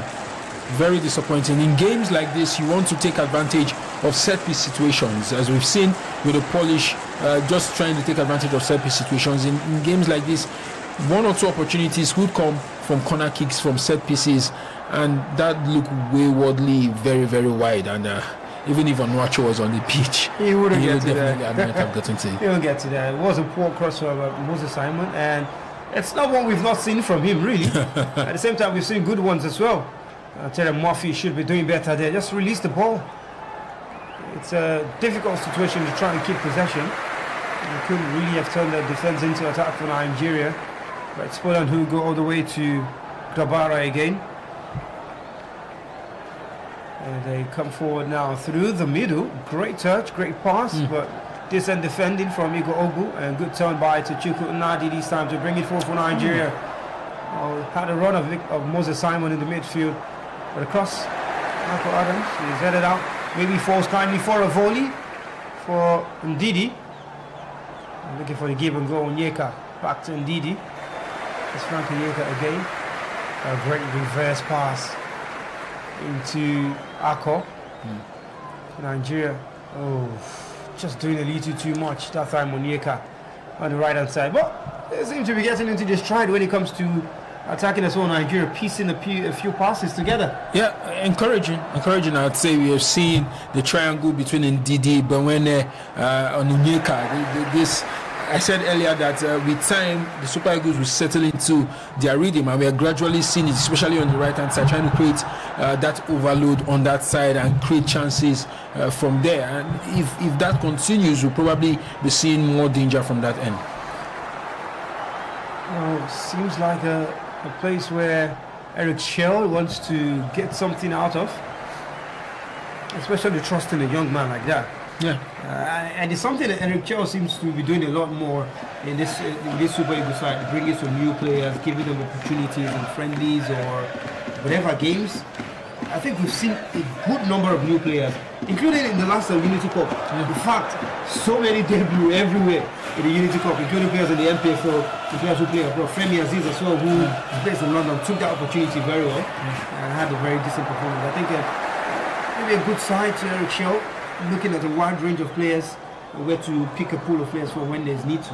And it's a smart one, to be honest. It's a smart one. If you look at the side that tried to qualify for the World Cup, the side that went to the AFCON, to be very honest, we have a lot of them closer to 30 and some who have even crossed 30. So this Super Eagles side is a side that needs some refreshing, and we know that some of the most successful sides in the world, either country or club, have this refreshing moments where they bring in players, where you rejig your side, and that's what Eric Schell has recognized. He needs to blood in the younger ones to start to understand the philosophy, start to learn from the older ones, so that when the older ones leave or they have to be dropped, then you have the younger ones coming. And he has been brave about it, bringing them in friendly matches, which is where you really want to try out these new guys, and we've seen a lot of them impress and we are seeing it again. Abdoulaye Bewene, I'm sure 2 weeks ago he would never have imagined. He would probably just trying to rest from a very grueling season, but he's been caught up into the side, and so far he's been very, very decent. Iboke Oputa in the MPFL also bringing their A game in the Unity Cup. So it's really good for Eric Chell. And it bodes well because we're entering the qualifiers. Players will get injured. Some players might have issues, form issues. Oh, wow. Well, I felt like that should have been offside. The man who got that flick on seemed to have been a tad offside. Moses Simon is pulled back. Should be a yellow card, certainly. He was peeling away that time. And free kick to Nigeria, just inside the centre circle. And yellow card, first of the game to Sleaze. And he needed to do that. He needed that was for the team, really. As you see, Moses Simon was peeling away literally. Sleaze had to do what he had to do. But just before that, we are seeing the Polish tread those passes. Lewandowski just dropping that, and that's Swiderski. I think could have done better. Just getting his foot together, even though he was sort of calling for penalty, but I don't think he would have gotten that. But both sides trying to create something out of nothing. Just off that Swiderski miss, Moses Simon moved with the ball. Sleaze had to pull him back. Yellow card. So these sides are not here to play. They are coming out trying to see who will get the better of each other. We are seeing half chances here and there, and if it continues like this before the first half ends, we'll definitely be screaming goal. To which side will be screaming goal, we're yet to be seen. Yet to be seen. Yes, certainly the chances look like they will come very soon as both teams look to settle very well into the game and into the stride. Nigeria has been with a more share of possession, and it's a worry for Jan Orban, the head coach of the Polish national team. Just a little worry for him, because when Nigeria get going attacking wise with the pace of Moses Simon and the strength of Akko Adams as well, it's going to be a problem. And here comes Nigeria again. The pass, the flag stays down. Good pass into the box. Terry Murphy, but the flag goes up eventually. Oh, that's the goal that Murphy wanted. And that was a pass on the plate from Akko Adams. And I was just wondering if he was going to bid that offside, Mark Akko Adams. But here's that run again. This looks onside. That's on. That should be on. Onside. And Murphy is calling for a VAR check. I doubt there's a VAR check. If only there was. That's onside. That's onside, really. That's in comparison to this one. No, the two Lewandowski chances should have been off. Definitely, and really, we hope that the referees get their acts together because that should have been the first goal for the Super Eagles. The referee calling for a pause. Is it VAR in the game? That's yet to be seen. We don't know, but lovely interplay of passes from the midfield, broke the Polish midfield into two, and just released Akko Adams, and that was lovely square play. We have VAR somehow in the game, and the chance seems to be going under review. So now they're going to have to rule the line. His knee and the foot of the defender, and it has to be the foot of the defender who has been further, and this should be Terry Murphy's goal. That should be. In a big game. I think there's VAR, and I think that check. And the game is going to should be the first goal for Nigeria. It should be the one going in front after that brilliant attacking play. And Eric Shaw waits. Terry Murphy also waits for a confirmation of another goal in back-to-back games for the Super Eagles. And the referee has his hands to. That looks like listening. It looks like it's going to be a goal because now they're obviously drawing the lines because it's taking longer. Yeah. And everybody has to wait. And every moment like this, imagine them in the World Cup, the review is done. That's a goal. And it's a goal to Nigeria. Get it, Joe. Get it. Nigeria have the first goal of the game. Terem Murphy scores in back-to-back games for Nigeria. He's having a brilliant 3-game run right now for Nigeria. 3 assists and 2 goals in 3 games. Yeah, definitely. Fantastic goal. Fantastic team play. We saw indeed they received the ball from the midfield, drop it to Moses Simon, who put the cross in. A better cross this time. Terem Murphy connecting with a hapless Grabran just in goal for Poland. Terem Murphy, we talked about him earlier on, about the need to step up and probably stake a claim to being second choice striker behind Osimhen, and from back up the Unity Cup, leading the team to the Unity Cup success. Coming into this game, he seems to be staking that claim to be second choice striker with a well-taken goal. But take nothing away from the team play. We talked about the Super Eagles settling into the team play. We saw Akwa Adam just breaking the Polish midfield, releasing it to Ndidi threading that pass to Moses Simon, he's one of better positions. He's better playing from the left, and he threaded that ball to Terry Murphy. Now Lewandowski and the Polish lads will be ruining those missed chances. Yeah, they certainly will rue those missed chances because they don't come too often, especially against the side that seem to be somewhat disciplined defensively and very dangerous going forward when they get into the element. A lot of teams witnessed that at the African Cup of Nations 2025 in Morocco, with Nigeria very ruthless when they face anybody, to be very honest, and even the host team knew what they faced in the semi-finals. Really on the way to Nigeria, winning bronze in that one.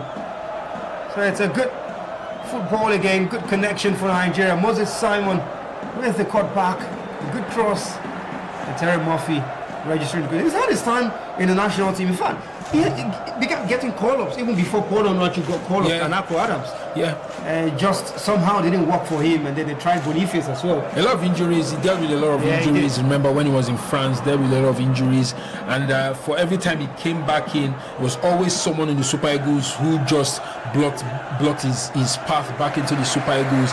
But he's had an extended play, especially going to Porto and just playing a huge role in Porto winning the league, and that has also coincided with Osimhen's absence. He's come back into the side and he seems to be doing very well for himself. I remember one of his stand-up moments, getting a brace of goals against Sao Tome and Principe, who defeated by double digits, and since then that was close. That was close. Zielinski. A big chance for Zielinski, and it's just how the Polish side move the ball from left to right when they come attacking. Nigeria trying to block every chance, every channel really. See two or three players putting the bodies on the line. Eventually they got the shot away, but it was only straight into the arms of Maduka Okoye. And Terry Murphy quickly already putting pressure on the Polish number 25, Potuski, and showing the referee that he got a grab on the side. But then it's a time in the game where teams seem to be heating up gradually as we get close to the half-hour mark here at the Stadion Narodowy in Warsaw. Nigeria coming with defensive numbers. It's been a good cameo so far for Abdoulaye Bawene on the right-hand side. Or throwing to Nigeria should be, as the ball is put out of play. The referee just having a word with Bawene. Seem to have had a clash with Zalewski off the pitch when he just went down. Here is the incident again. Okay, it seems like a shove. Come on, Zalewski, because you're losing. Come on, relax, bro, relax. I mean, it's nothing we've not seen in football. Everybody sticks an arm out first to gain an advantage. It's just a matter of how it catches the opposition player.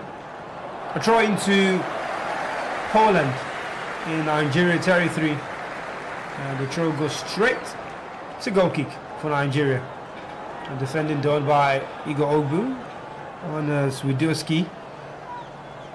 I remember the days of Podolski here. No, Podolski played for Germany. Podolski in Germany. I'm trying to remember. I remember Blachikowski. Of Borussia Dortmund, exactly. Blachikowski, number 8. He had a fine season in Dortmund. Oh, fine season. Had a wicked foot. Hit shots from long distance. Blachikowski. Just some other quality players that come out of countries like this. Everyone seems to just have that player that they remember, or that will go down as a legend. Certainly, no matter how maybe not popular you want to call the country. There's Zlatan Ibrahimovic, who will not be forgotten. I mean, football plays for Lewandowski, for Ibrahimovic. Ibrahimovic does not play football. Those kind of statements. Confidence, aura. The aura, the confidence was a lot There's Bruno. Arco Adams. They go back to Fernandez. It's Bruno again. Adams had a great season with Sevilla in Spain. Escaped relegation. Yeah, he escaped. His numbers were good. Yeah. And on a personal note, he will be glad with how he performed in Nigeria. Just taking their time now to spread play from left to right. Remember to drop your comments in the comment section. Let's hear what you have to say. Nigeria lead Poland by a goal to nil. Go by Terry Murphy. What do you think about the performance of Nigeria so far? Do you think Nigeria is going to get a second in the game? Do you think Poland are going to equalize before half-time? And remember to also subscribe to our channel, vivxsports, where we bring you so many coverage of Nigerian, African and European games as it concerns our African heritage. We had so much coverage of the Champions League as well. And UEFA Champions League leading up to that triumph from PSG. I remember being here for the game against PSG against Bayern Munich in the first leg. That basketball, football. we were both here. Yeah, we were both here. It was crazy. It was crazy. Rugby football. 5-4. It was. We were barely on our seats. We celebrate one goal. The next minute we are screaming. Honestly. Oh my. Enter an open game. And remember to turn on the post notification button as well. So whenever we post our videos, our highlights of this game, which will also be available immediately after the game, so you can get notified. You can give us a call. The number will be scrolling on your screen as Poland look to come forward, but they've given away possession. Osimhen throwing to Nigeria. Sleaze just going very heavy there on Osimhen. No problem to Chukwunadi, very fine young midfielder who seems to have finally broken into the Nigerian midfield space. Yeah, he has. I think that he is the future of the defensive midfield for the Super Eagles. We saw him make his bow at the AFCON, had a few minutes to play, but in the course of the Unity Cup, we've seen that this diminutive guy can be a powerhouse in that midfield, and I really, really love how Eric Chell is gradually blooding him into the side. He's got the opportunity to learn from the likes of Onyeka, Ndidi, seasoned midfielders, and then when his time comes, he leads the new breed of Super Eagles midfield. Remember, we still have Akin Somiro, Ebenezer, who is also in and around, who definitely in the next couple of years will be a partnership between the likes of Nadi and Akin Somiro, and some of these younger guys coming into the side. Yeah. Chell really seems to be preparing for the future of Nigerian football with the kind of invitation that he's handed out in recent times. Young players everywhere. Femi Aziz young, there's Otele, there's Tijani. Samson Tijani. There's Tosi Oyedeku from Kogi City in the MPFL, who played in the 2 games in the Unity Cup. Attacking midfielder. Good left foot, as well as Remy, who's another defensive midfielder. So he's planning for years ahead to see who gets to get the nod when the time comes. And Unadi seems to be first in the pecking order of the young guys in the midfield, which is good to see. Yeah, which is why I said I hope he will be given time to really cook. Yeah. Really. I do agree with you. 34 minutes on the clock. Close to the final 10 minutes of the first half, and a few scare for Nigeria. They've not really, Poland haven't really tested Manuka Okoye. The chances they've gotten have been limited to straight shots, and it's a great cross this time on the left hand side. Oyemachi just gets possession for Nigeria and bumps it forward. There was the clearing and forwarding. So Nigeria have the only goal in the game so far. Well, the last time these two sides met, which has been the only time they have met, that's that 1-0 victory for Nigeria in 2018, and that's goal for Terry Murphy is the first goal from open play between the two sides. And Poland is still yet to score against Nigeria in about 125 minutes of football. Switch of play to the right hand side. Gowene gets possession and somehow turns too much into traffic. Here's Poland coming forward on the left hand side, making use of the overlap. Out of play for a corner kick offered to Chukwunadi. And the corner kick is a big chance for Poland, certainly. We'll be looking forward to make use of the aerial presence as well as the ability on the ball with Sleaze, Bednarek all up front there. Wisniewski as well. Cross from Zielinski. It's an outswinger and there's a lot of pushing and shoving in the box. Well, the eventual header goes out of play for a goal kick from Potuski. So Nigeria seem to be gradually getting the nod on how to defend these set pieces here.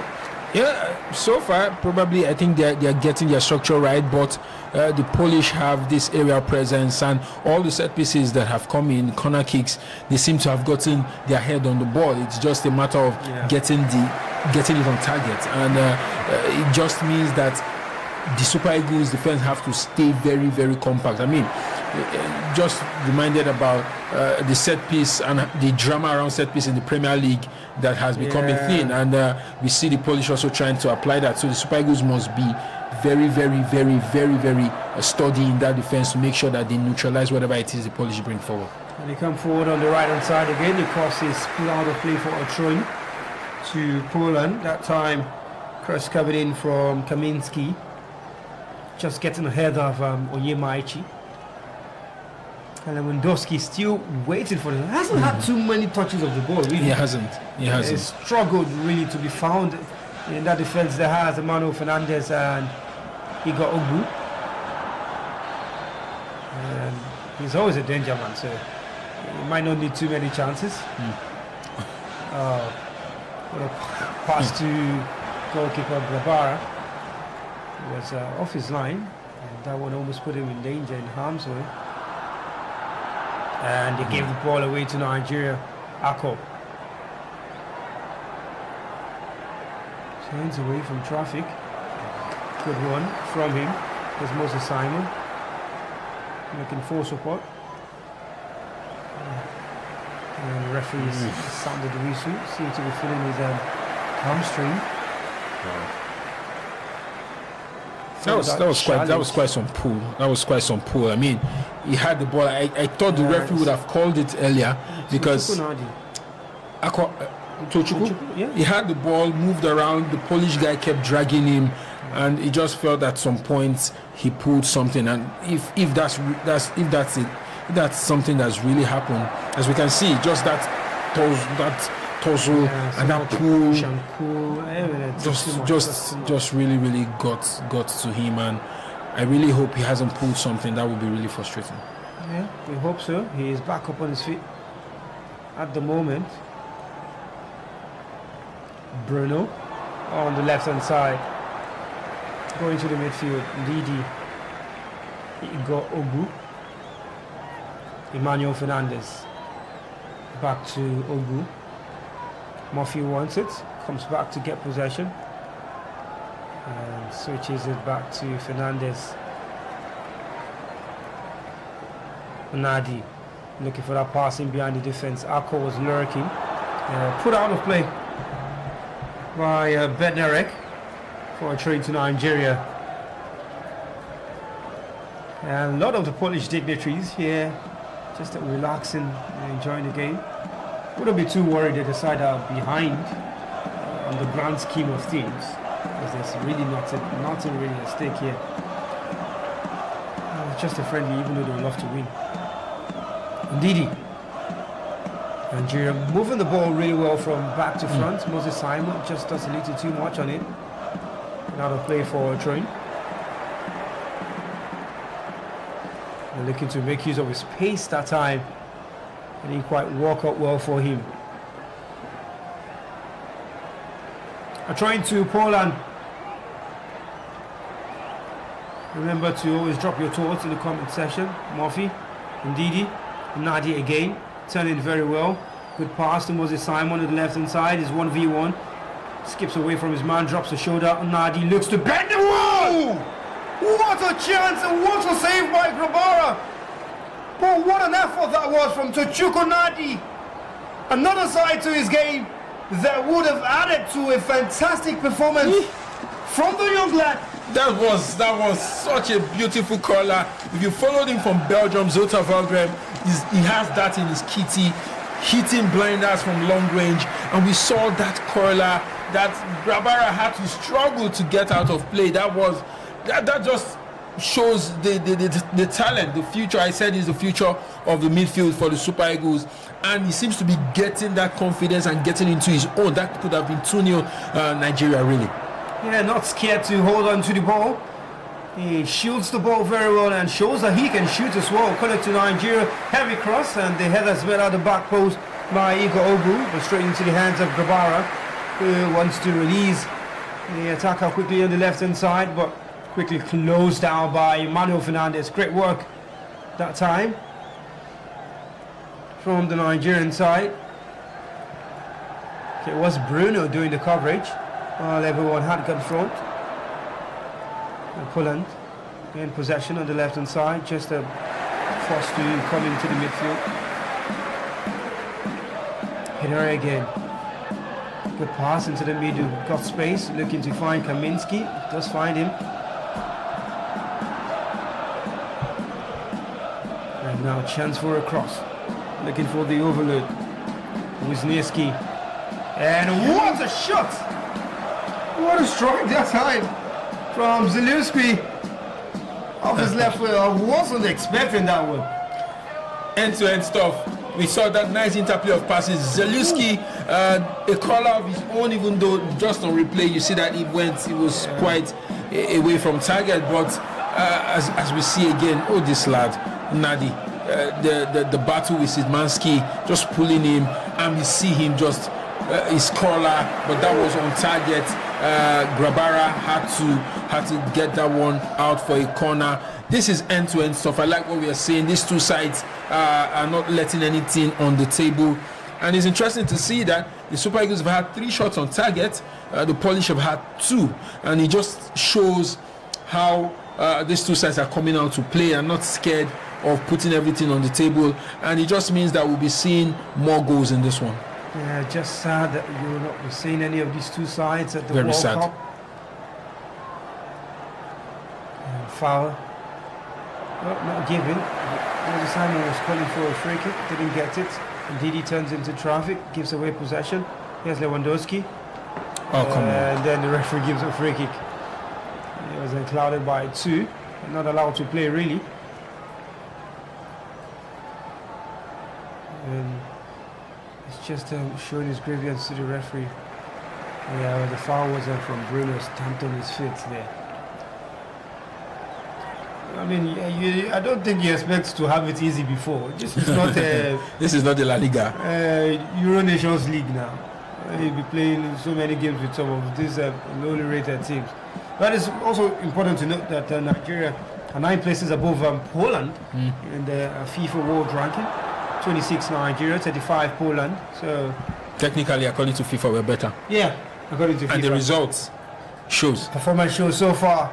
Nigeria with a lead in the 44th minute. We have just 1 minute of regulation time to play plus additional time in this first half.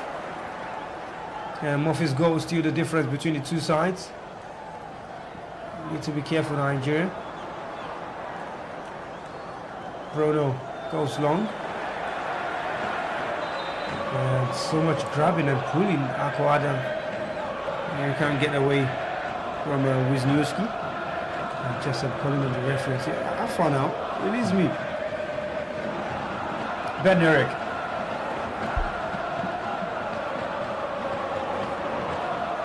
And they get the ball up wide to the right hand side. Wisniewski bringing it forward for Poland. There's one waiting in that danger area. Nigeria closing down their man quickly. Kaminski out of play for a throw in by Onyemaichi.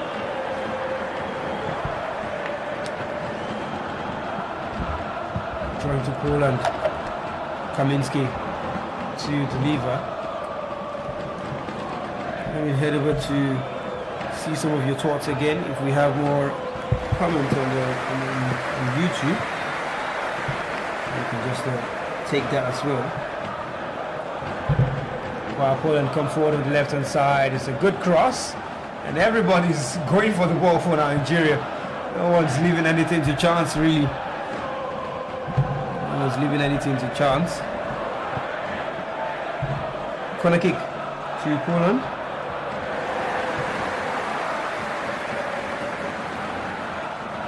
Such a shame, yes, that Nigeria will be at the World Cup. Beatrice says, my people go Nigeria. Kinsley, I'll take your comment after this corner. Madukau Okoye has his eyes sharp as a few players start warming up for Nigeria. Calvin Bassey, one of those. Obviously, it's just a normal preparation. Don't think there's any change that's going to be happening yet. Except for maybe in the second half. Cross comes in. And they get the first header all the way to the back post. Fired across and turned in. And Poland have the equalizer eventually. Potulski. And Potulski is the man to direct that one in from the left-hand side. And Nigeria's defense breached. And the Polish supporters in Warsaw celebrate. And it's 1-1 just on the stroke of halftime. We have just talked about how very dangerous the Polish have been on set pieces. A few set pieces had come close, and on this one, it always looked like our defense were neither in 5s or 6s, as we see just the whole defense slipping, and Potulski just alone free, putting that ball into the empty net. I just feel like the Super Eagles could have done better with their marking, zonal marking definitely on that one. Potulski getting on the end of that one. The Polish are excited. We definitely knew we were going to see more goals in this one, and what a way to enter halftime for the Polish, because it would have been a different ball game if they went in without getting a goal. But it's even Stevens at this point. The Super Eagles have to regroup. More importantly, Eric Chella has to talk to these guys. When it comes to set pieces, you need to have your structure intact. You need to keep it tight. You need to keep it tight and going, because the Polish are very good on set pieces. They are physically imposing. They have the size, they have the height, and we've seen that to great display. Oh, good set piece. They've always been the ones getting their head on all of the set pieces. They got onto the first one there, went all the way to the back post. Still the first to get to it. So they definitely know their positioning when it comes to set pieces. It's their weapon, and so far in the game they've been better when it comes to set pieces. They have. And Nigeria have just been somewhat lucky to be able to keep them at bay up until that moment. It's currently 1-1. Playing in the 3rd minute of additional time already in the first half. Onyeka. Abdullahi is wide. Abdullahi gets it, goes back to Onyeka. Needs support, will go all the way back. Final seconds of this first half, and the referee calls play in the first half. It's been a very, very hugely engaging first half, entertaining. Nigeria enjoying the share of possession, controlling the game on the ground, while Poland control the game in the air. And for one side, good goal from Terry Murphy to put Nigeria in front. He is his second goal in consecutive games for Nigeria this window. And for Poland, Potulski just reaching onto that shot flashed across the face of goal just on the stroke of halftime to bring Poland level. It's been an engaging first half, an interesting one that's given us 2 goals. Nothing for Lewandowski yet. But halftime in Warsaw, it's Nigeria 1, Poland 1. Yeah, being a decent game. The Super Eagles have been slightly the better side in terms of controlling the play, controlling the possession, and having some of those chances, shots on target and the likes. But the Polish definitely not one to be underestimated, especially on set pieces. They have been really, really good on set pieces, getting their heads, getting their feet on the balls, winning the second balls, as we saw with the goal that they scored.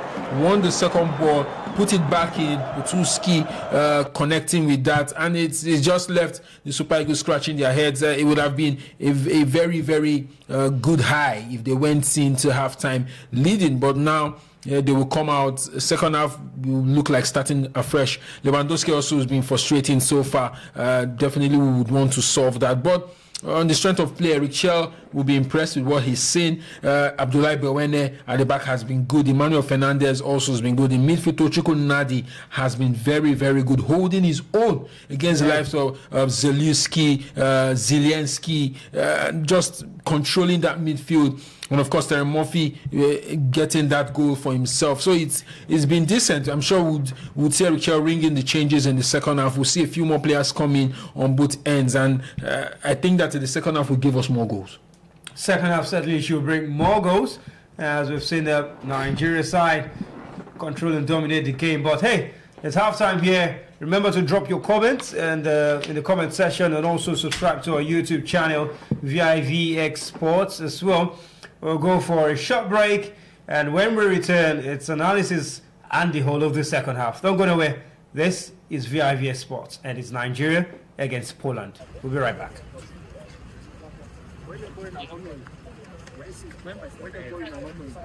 Boy, when you see because I don't agree with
What I said to my player in the team talk before the game, I give them 3 objectives.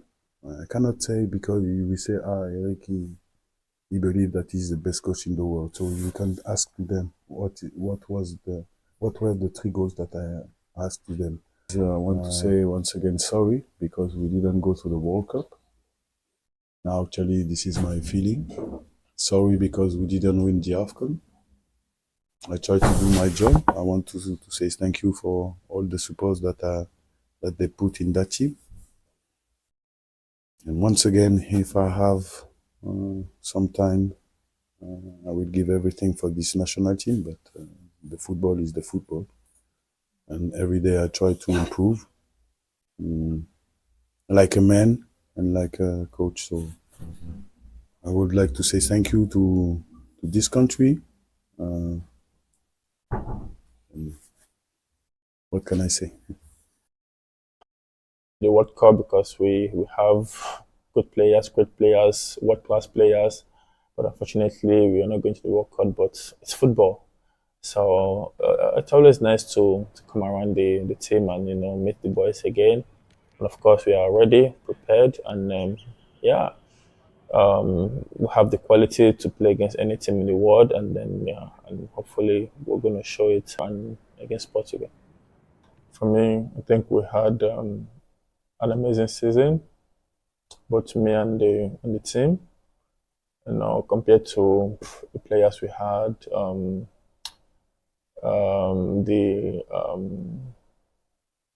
our players and our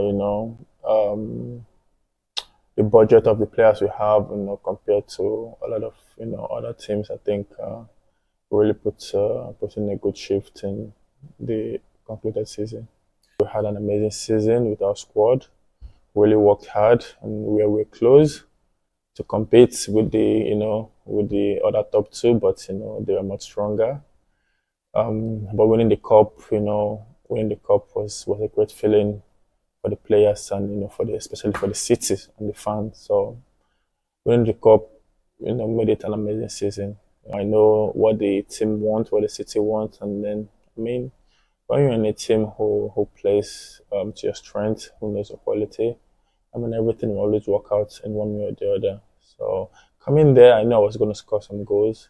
Even before I made the transfer, I made a video for the Premier Sport fans, and I told them I'm coming back stronger, and better. And then that we had an unfinished business. The last time I was on loan there, that I'm coming to finish it. So I mean, I think I fulfilled what I said to them before I signed.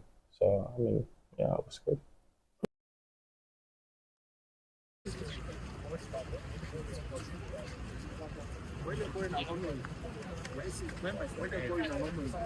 Boy, when you see because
Nike don't agree with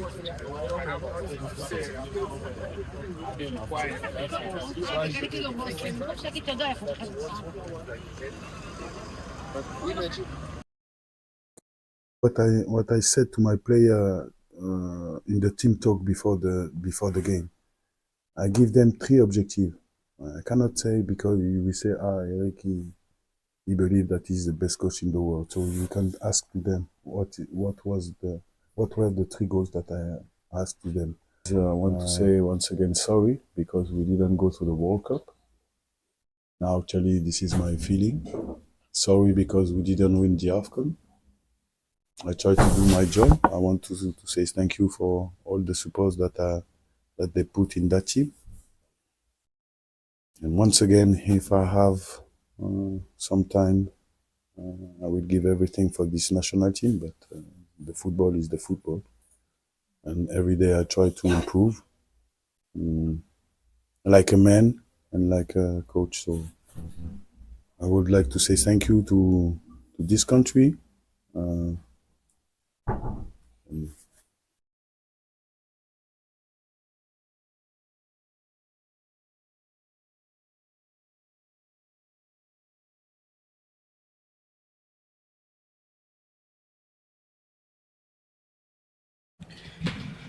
Welcome back to our live commentary broadcast of this international friendly between Nigeria and Poland. It's 1 apiece at the moment between both sides, and that late goal from Potulski just currently taking the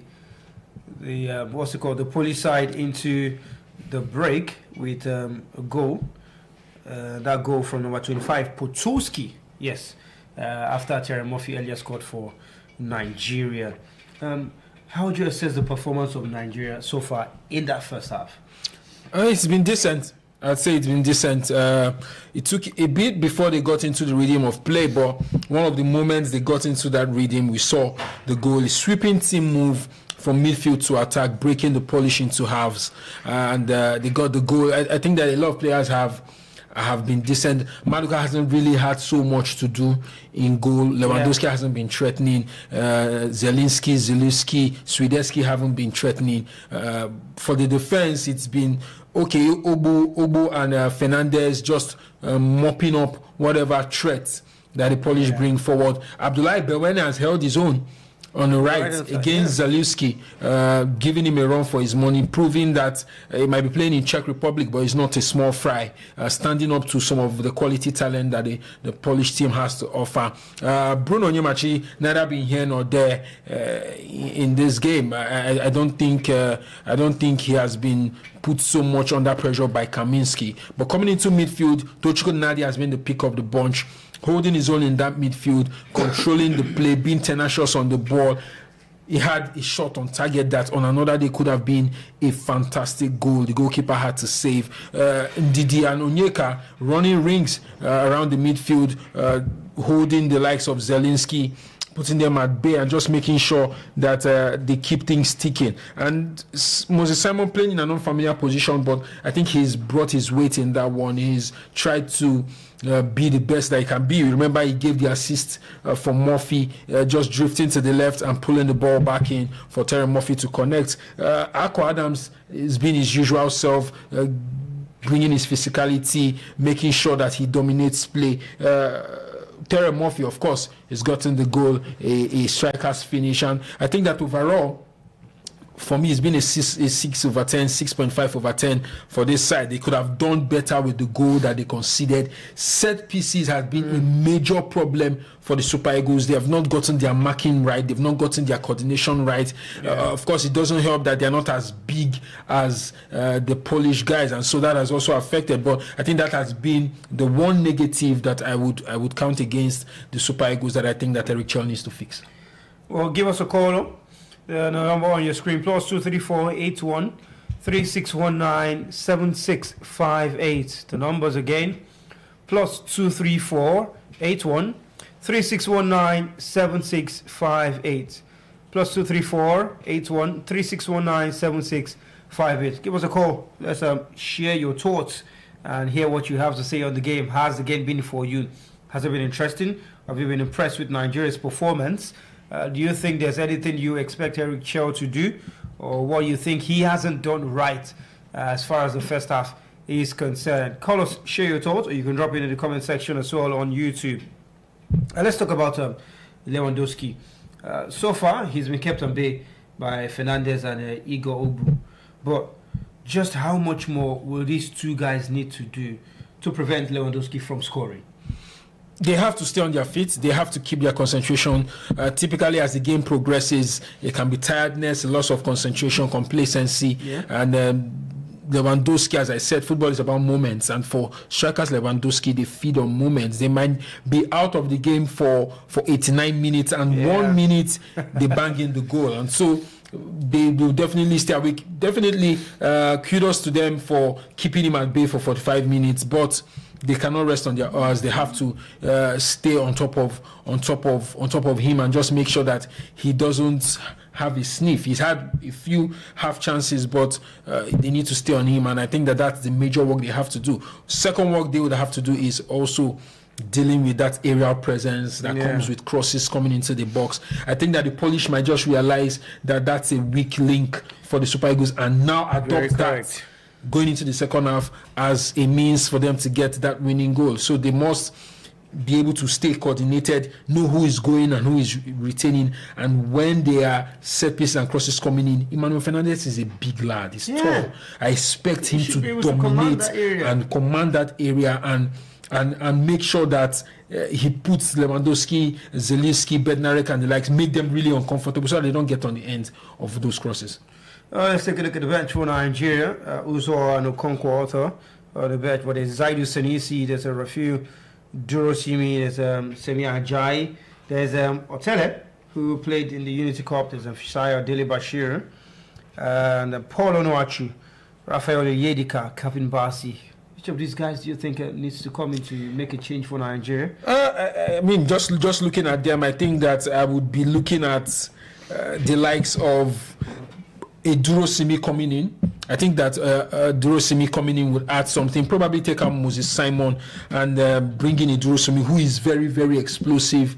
Might be able to bring his trickery into the game. I also think that the coach might want to see Onuachu.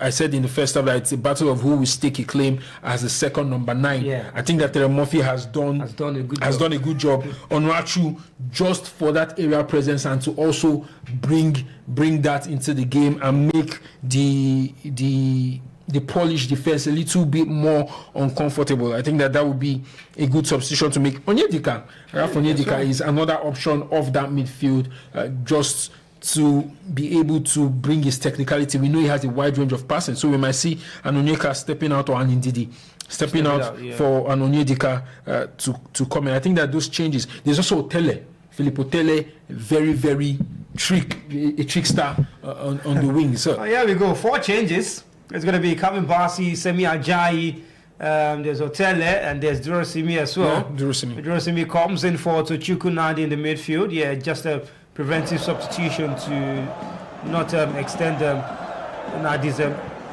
pain. There's Otele who's coming as well, had an assist in the Unity Cup. There's Rafael Onyedika, who's the last one you spoke about.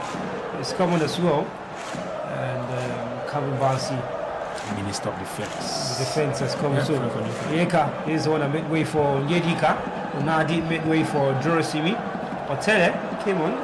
Yet to see who he came on for. It has to be okay. Marco Adams it is. All right, Marco Adams for Philippe Otele.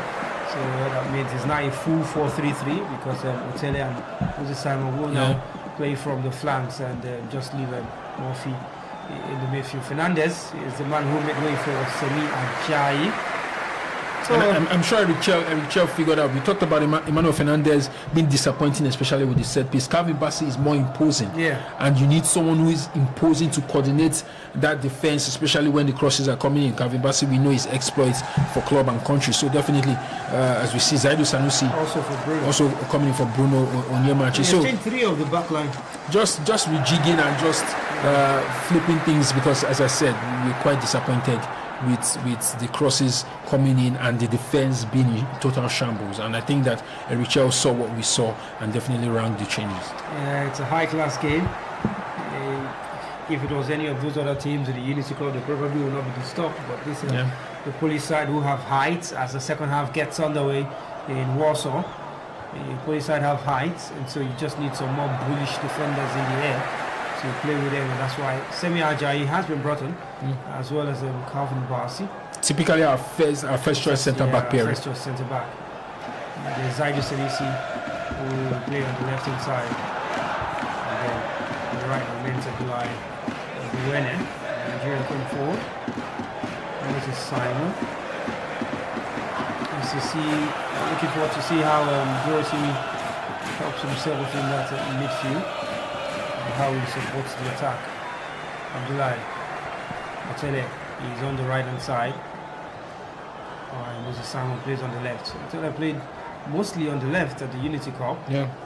He had the assist for Alassane Youssouf's goal in the final.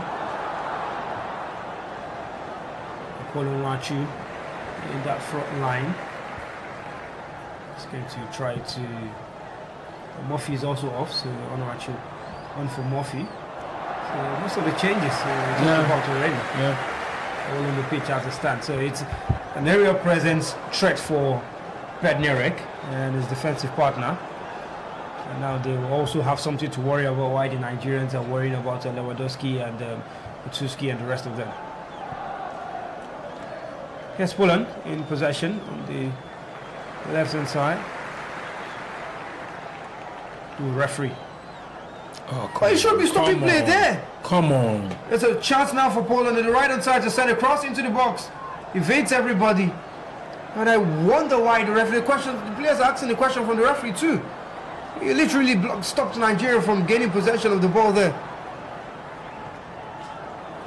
Well, Nigeria lucky not to be punished from that period of lacklusterness, I should say, from the referee.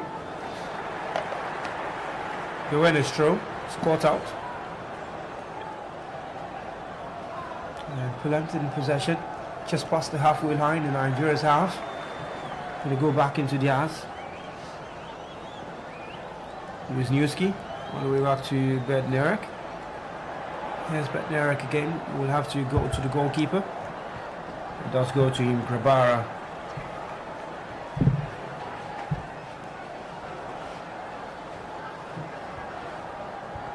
I was going to ask the first question of the second half. Poland seemed to be a little bit better this time in possession and keeping the ball.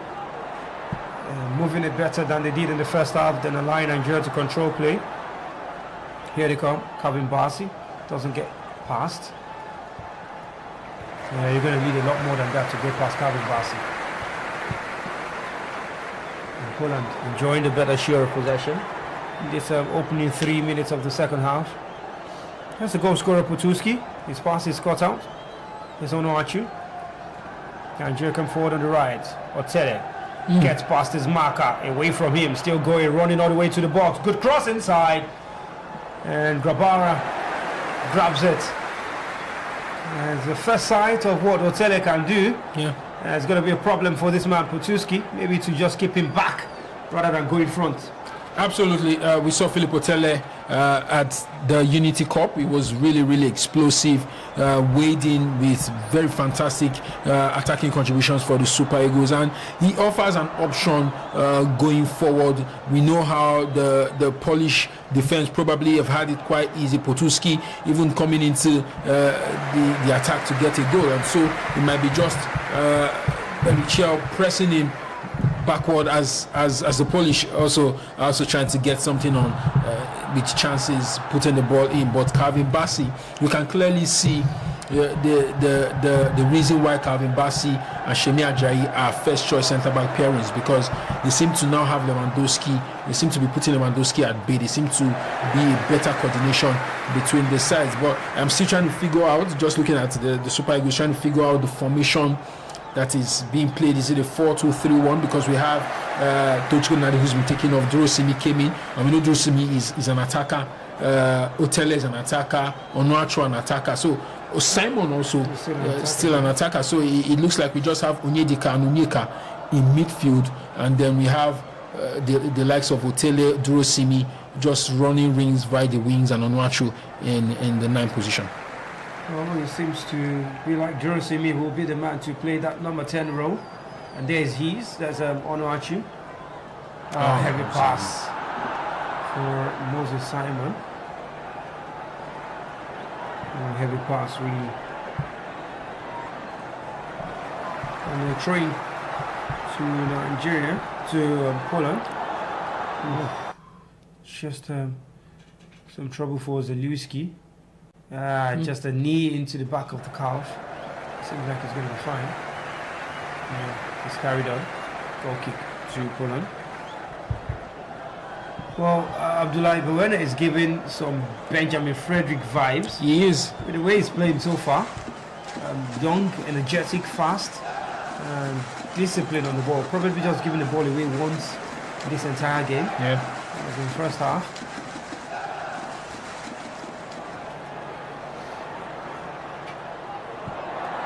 So many bright stars for Nigeria. Talk about Zodak Yohana, who is currently making waves on social media after reaching an agreement with Brighton.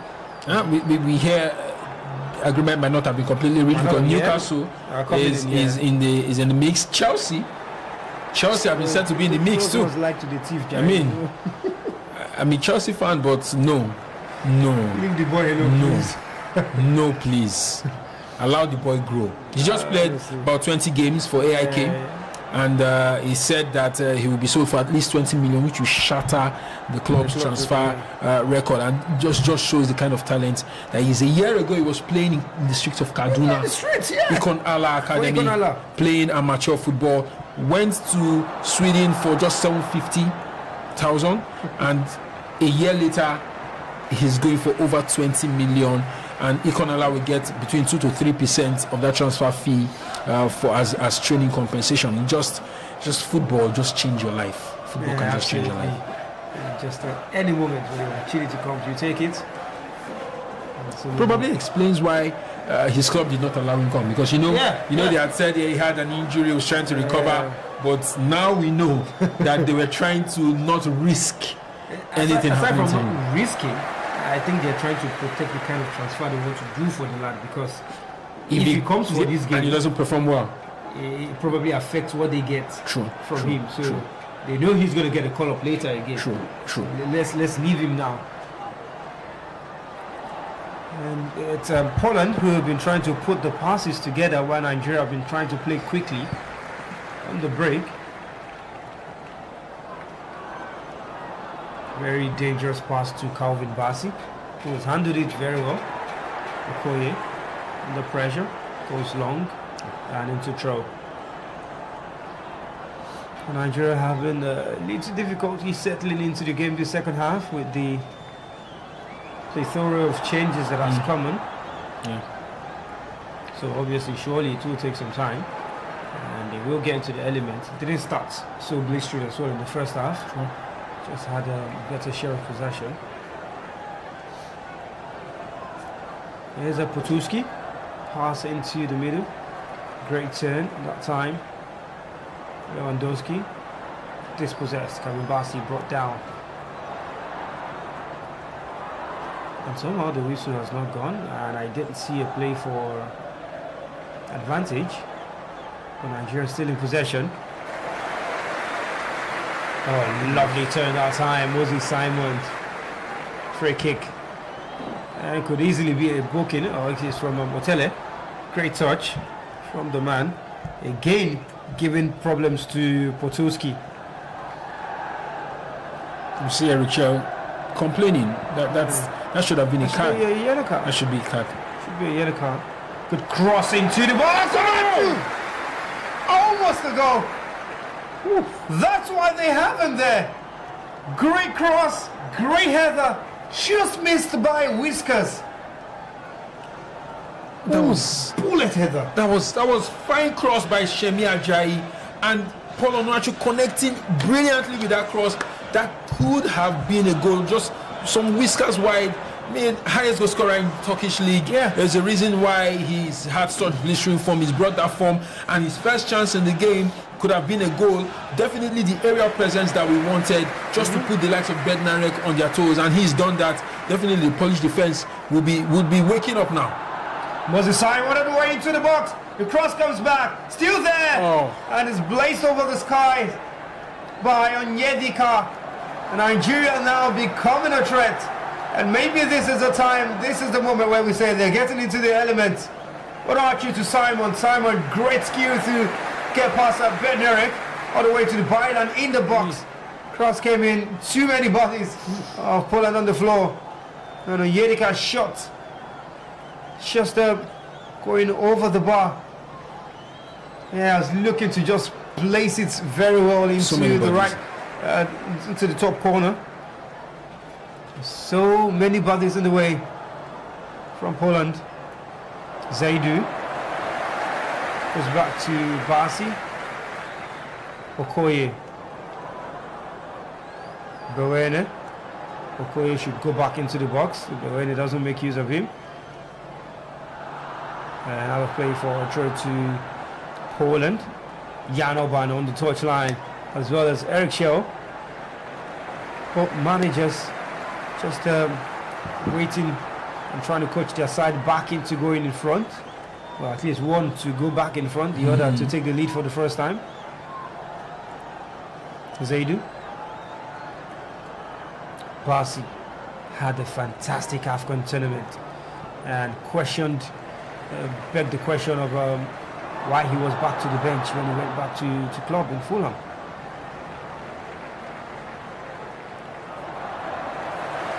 Poland in possession. Just remember to call and share your thoughts, if you will. The game has come to life as well in the second half. As Poland come forward, the cross is poor and out of play for a goal kick. The number on your screen, +23481 3619 7658. Again, it's +23481 3619 7658. You call, let's take your thoughts. What do you think about the game? What do you think about Nigeria's chances? What do you think about the changes as well in the game so far?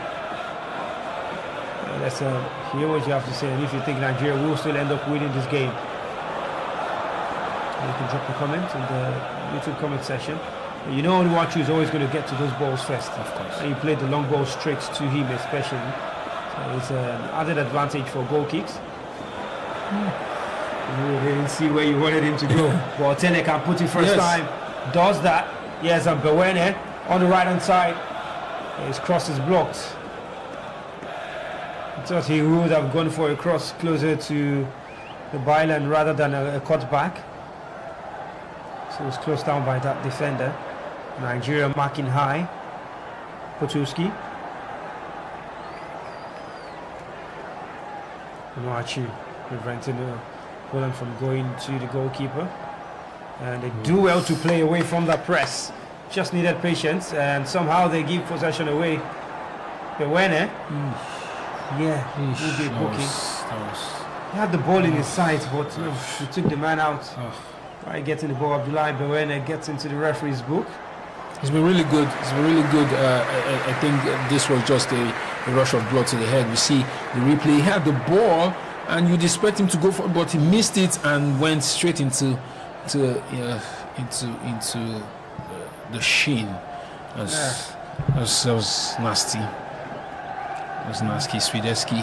I mean, no player wants to go on injury. You don't go to the World Cup and then you go on injury, and the new season just becomes something that you probably be missing out of. And if your club did not do well, then you means your position in that team will be up for grabs. So definitely not a good one. And Bewena is now on yellow. I think he's the only clear recognizable right back that we have in the team, and so he has to now be on the lookout.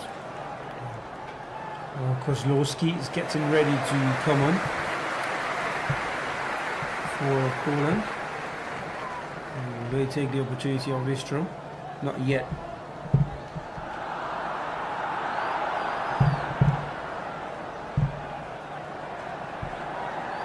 Here the pass. Bewene. Otele. There's Bewene again.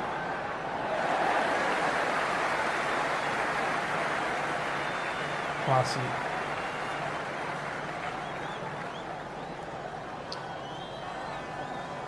There's Nigeria. Changing the pace of the game and just spreading play from left to right. Bewene. Otele is brought down, but Bewene is still in possession. Keeps possession. Osimhen. Onyedika.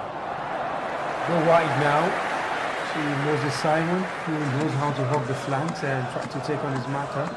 Onyedika, lovely pass looking for Moses Simon. And just caught out that time. Poland defended their lines and win a free kick in their own half. It's interesting to see Eric Chell switch formation and just try to make sense of all the attacking gifts that he has in his side. That's definitely not offside. The flag stays down, it goes away to the byline, and the flag eventually went up for offside. I mean, in this side, I was saying we have at least 5 attacking players, 5 to 6 attacking players in the Super Eagles side in this second half. So Eric Chell just trying to see what he's up to, trying to explore the various possibilities that he can see. I think that Zaliski has run his course. Szymanski is the first man to be withdrawn. It's going to be replaced by Kasper Kozlowski.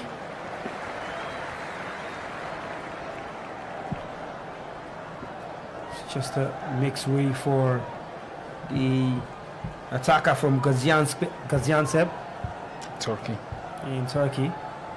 And Swiderski as well has been withdrawn. Just looking to see who's coming for him. Wojciech. Looks like a defender. Yeah, one attacker and one defensive change for Poland. Nigeria in possession in that midfield. Onyedika. Abdullah Bewene. Otele. Onuachu just dropping back. Otele, a couple of step over, still going away from Warren. Onuachu wanted to bend it himself, but just too much under power on the ball. He's got the ability, certainly. And it's going to be time for Isaiah Dele Bashiru to come on. An attacking midfield change, and Moses Simon will be withdrawn. And how does that affect the dynamic of the game now? It further confuses me. It further confuses me because it seemed like Moses Simon had moved to the left wing, Otele on the right. But now, Isaiah Dele Bashiru typically is a kind of Iwobi, kind of Lukman playing at that tip of the diamond. So I'm thinking we probably Durosimi goes to the wing, and then we have a 4-3-3 where you have Onyeka Onyedika, and then you have Fisayo Bashir in front of them, where Iwobi would typically play, and then you have Onuachu playing through the middle, Otele on the right, and maybe a Rafi Durosimi on the left. So it looks like a 4-3-3. We'll take a look at the shape of the side when they go attacking. He has a knack for arriving in the box. Fisayo Bashir, just that typical kind of midfielder that knows how to come in and just score goals. Lazio midfielder. Free kick to Poland. This time is Otele. He's trying to get the ball away from Zalewski. And it's provided opportunity to Nigeria now. Onuachu in possession. Gets into Otele. He wants Nigeria to build. Ndidi goes wide. Zaidu and Yedika. Zaidu again. Needs support. Goes all the way back to Calvin Bassi. Here's Ndidi. Rafael Yedika, I beg your pardon. That pass from Bassi, too heavy. Goes all the way to Gabara. And Eric Shell just a little disappointed in that build-up and that pass from Calvin Bassi. Let me just say very interestingly, I'm just looking at the bench of the Super Eagles, and there were 10 players on the bench, 2 goalkeepers, 8 outfield players. I'm here to tell you that the 8 outfield players are on the pitch. So there are no other players to be substituted from the Super Eagles, and we only have the 2 goalkeepers. The only players that haven't been substituted, of course, is Okoye, Benwene, and the captain, Wilfred Ndidi. If anything happens in this game, we'll probably have to bring in a goalkeeper to play in this one. But 8 outfield players have been brought into this game. Okay, now that's crazy. Now that you mention, if Sanusi is on, Ajayi is on, Otele, Bashiru, Durosimi, Onuachu, Onyedika Bassi. And we just have Uzoho and Okonkwo on the bench. Wow. Well, we can also just make a goalkeeping change too now. I mean, let it be complete. Probably give Uzoho. Everybody don't play. When it was the Unity Cup, my friend Richard was finding it difficult to make changes. He didn't make changes until the 80th minute. That was why I was confused, because we had so many attacking players on the pitch. I'm like, you've made everything already now. What are you trying to do? There's Portugal coming up in a few days, so it is what it is, and we hope that no player gets injured, because that's going to put some question to the decisions of Eric Chell today. Yeah. Why rush all the changes? Why do that? And here's Portugal coming forward. The pass is cut out. Nigerian possession, and that foul eventually given. Bashiru, that time winning the free kick of Kozlowski, who's also just come on.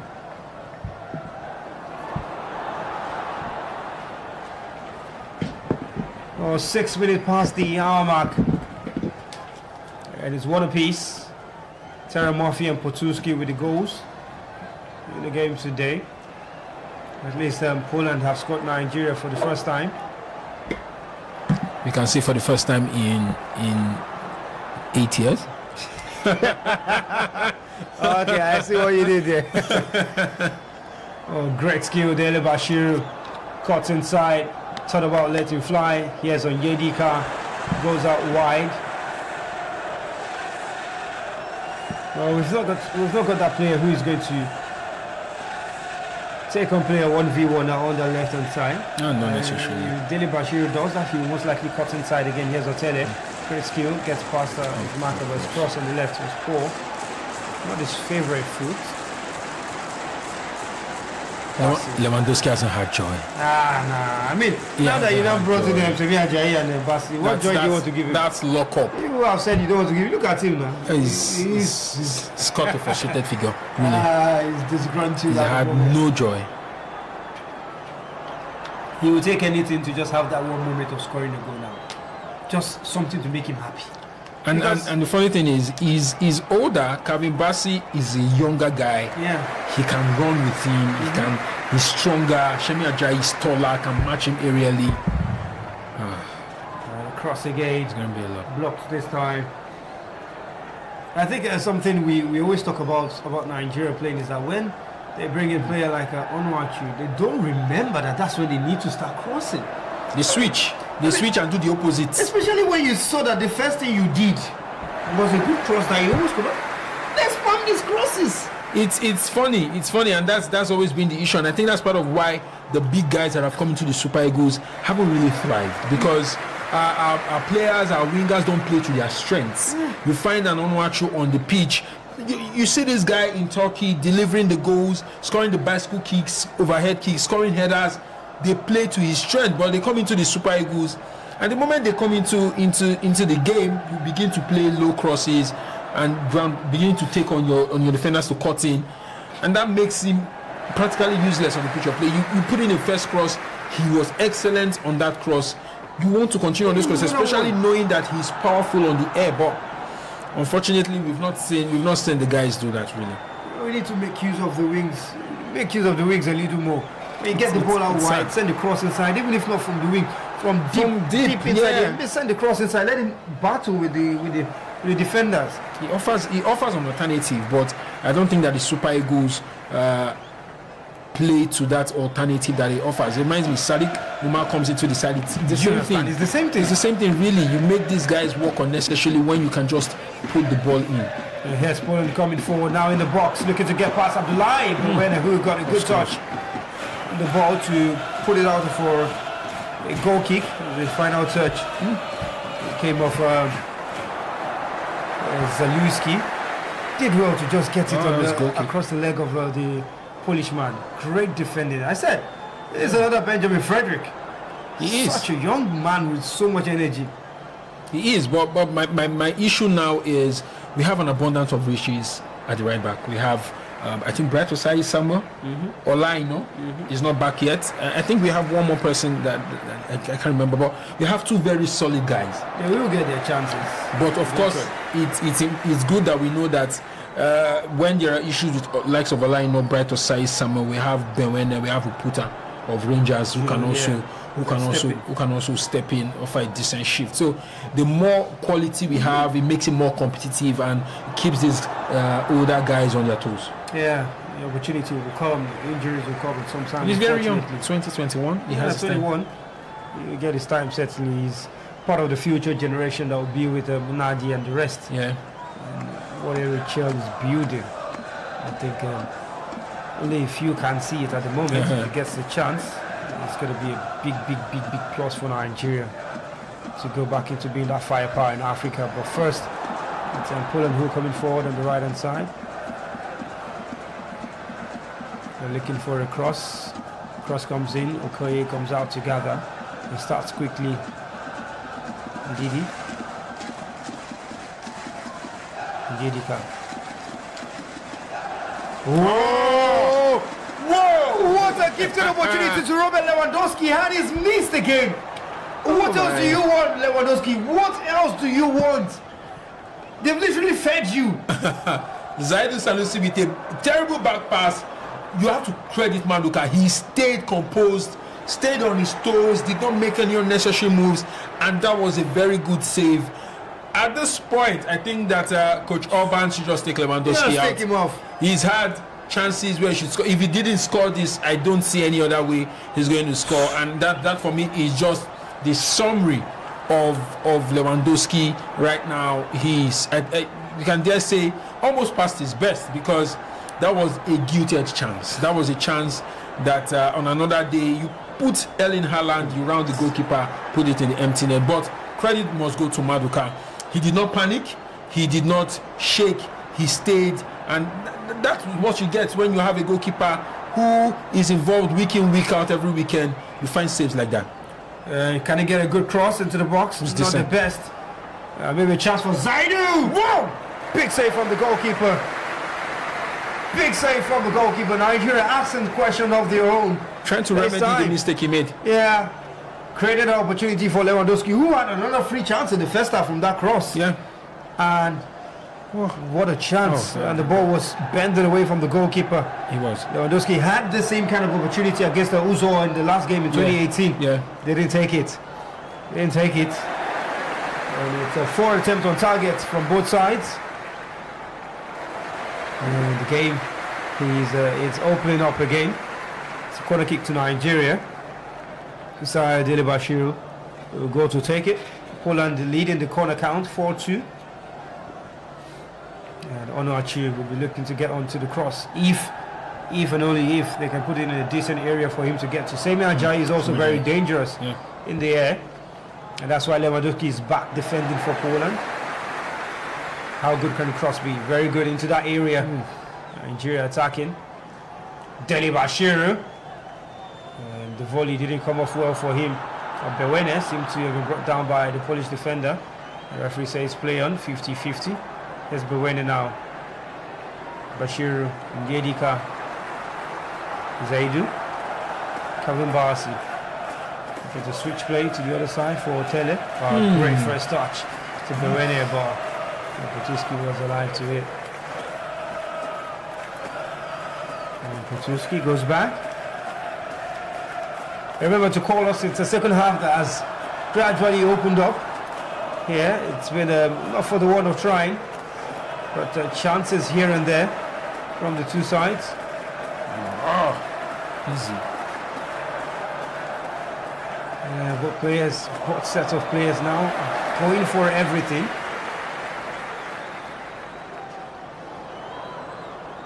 And almost getting knocked in most times when they go full blood battle.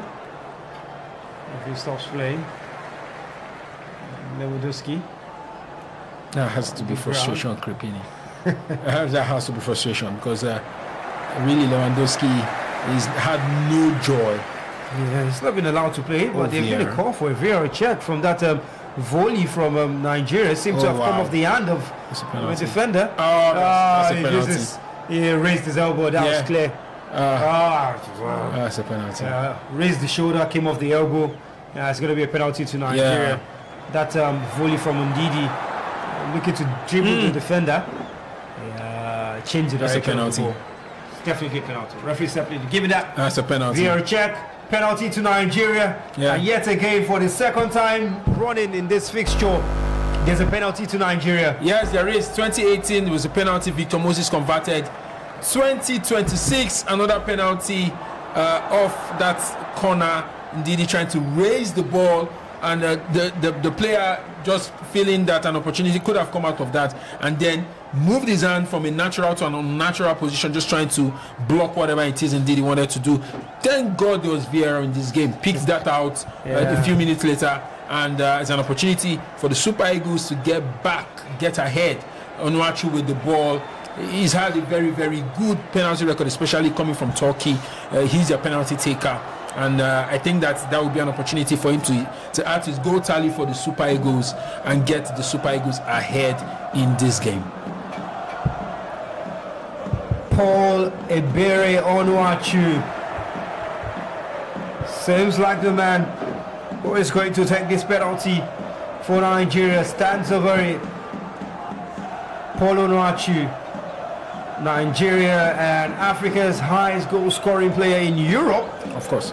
Just concluded season. Back with the national team now. Can he put Nigeria ahead?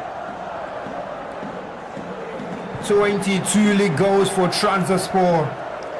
2 assists with it. Onuachu against Grabara. Onuachu gets his goal for the Super Eagles of Nigeria and puts Nigeria back in front. 2-1. The tall man has scored with his feet. If they won't fit him on the air, he will make use of the leg. Definitely fantastic penalty, well taken.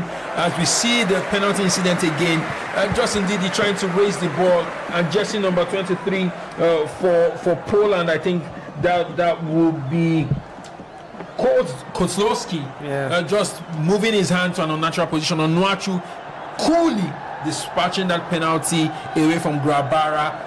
The 2 number 9s in this game getting on the score sheet, staking a claim to who will be the second option to Osimhen, and I mean it's good advertisement for both of them. And the Polish definitely will be frustrated at this one. It could have been 2-2 if Lewandowski had converted, but now they'll be ruining that missed chance. And the numerous missed chances, the Polish side, Orban definitely frustrated. Eric Chell will be very delighted that his team have come back into the lead. And all the Super Eagles have to do, about 12 minutes to the end of normal time, would be to preserve this lead, keep this lead. Unfortunately, he cannot make any more subs, but I think that the quality we have should be able to defend this lead, keep it to the end. Well, Nigeria now back in front and have some defending to do this time to keep the lead. He conceded on the stroke of half-time in the 45th minute in that first half, goal by Potulski. And in the second half, where Poland have started the better side, Nigeria have grown into the game and asked them questions from the right-hand side especially, and even the left. Wow. Tempers are beginning to flare as we see a charge on Onyedika. To be fair, Onyedika held on to him like butter on bread. I mean, we've seen that in the first half. Moses Simon did not do the same thing. To be fair, but I mean, you can clearly see. You can and clearly see. Simon too like this for first half now. You can clearly see. Onyedika no send anybody. Who you be? You be Lewandowski, I be Onyedika. Yeah. But I mean, that shouldn't be part of football. But Lewandowski is also very frustrated. Yeah, he's very frustrated. He's had a poor game. It's a yellow card. Has to be a yellow card to both of them. But Lewandowski also thinking, why am I getting a yellow card? But he pulled me. But I mean, Lewandowski also shoving the player, and in football that's not allowed. But he compounds the frustration that he's had. It's been a poor game. Really. They pain. You miss all those chances. Then they can't drag you like that. They can't beat you. I mean, you know, even first they see the chances. You can't see the chop. You don't score. You can't see they beat your team. And now you can be late. Now you can be captain. You know, can't go walk up. Oh! He pain. He pain. Poland have to find everything within them now to get back on level terms in this final 10 minutes of the game. And the second half seemed to have flown by. Yeah, definitely. In such a pace that didn't even know about. Zalewski looking for the big man up front, and he's won a free kick. Kaminski from the pool. Polish haven't had as much chances as they had in the first half. Yeah. Set pieces have been neutralized because you see Calvin Bassey, Shemi Ajayi just mopping things up. They haven't had the chances they had, and that's also, I mean, they've had the guilty chance Lewandowski had, but apart from that, it's neither been here nor there. I think the Super Eagles have generally controlled play. There's been more maturity in how they've marshaled the defense and the midfield, and that's told. Lewandowski! He missed! What a double save from Okoye! Wow! My goodness! I was about to say it's a set piece again. It's that set piece again. Yeah. And a first time save from Okoye on Lewandowski, and then with the follow-up. Fantastic. I think Maduka is trying to remedy, put himself back in the good books of Nigeria, and just off the back of that, you can clearly tell that the man is in the game. Maduka is in the game. I'm sure we're going to see that chance again as Jacob Kiwior is being brought in for Potulski, the goal scorer. Kiwior also playing in straight for Porto, also a Portuguese champion, a former Arsenal man in the league. As we see. There's the goal in the first half from Potulski. But I thought we were going to see that chance. That the ball was put in, and for the first time in the second half, Calvin Bassey, Shemi Ajayi were nowhere to be found. Lewandowski was left alone with Maduka. Maduka had that save, and a follow-up save, once again, close-range follow-up save. That's double saves made in quick succession. Maduka really has to be one of the nominees for player of the match. Oh, great. Tracking back from Abdullahi Ruene just to put his man under some pressure. Onyedika. Oh, indeed. Bassey. It was a very dangerous cross, that was. Very. Just going above everybody and landing in that dangerous one. Just one touch needed from Lewandowski. And he sent it directly to Maduka, who said, "Thank you, I will use you to make my highlights." No, that's it's good save. And once again, when you are in a competitive league where you face the best of players, there's something it does for your confidence and your psyche. You are not seeing Lewandowski. You see Lewandowski as a regular player. You're not seeing him as someone who you cannot handle. And I think that confidence Maduka has brought to bear. He's made 3 saves from Lewandowski in this game, if not more. And really, he must be really commended. I mean, if you thought the first two in the first half were straight at him, he has made a point-blank save. 3 now in the second half. And Nigeria calming the game down and looking to build gradually. Here's Calvin Bassey, Zaidu. Zaidu gives the ball away again. Not been a good cameo for the man since he came on. But this man on the other hand has had a great game so far. Talking about Abdoulaye Bewene, Semi Ajayi, very calm. Brings that one down. Down Bassey for Nigeria. And just trying to draw out the Polish guys. No, not sure. It's always going to keep that. And the free kick goes against him. I don't know how. I think it was handball. Here's Poland coming forward. The right hand side looking to cross in. Blocked by Zaidu. Headed back into the danger area. As far as Calvin Bassey, who's brought down. Gets back up on his feet. Continues play. Gets possession stolen off him. I think the referee should have called play back since. A few questionable calls from the central referee in the game today. Not gonna lie, but hey.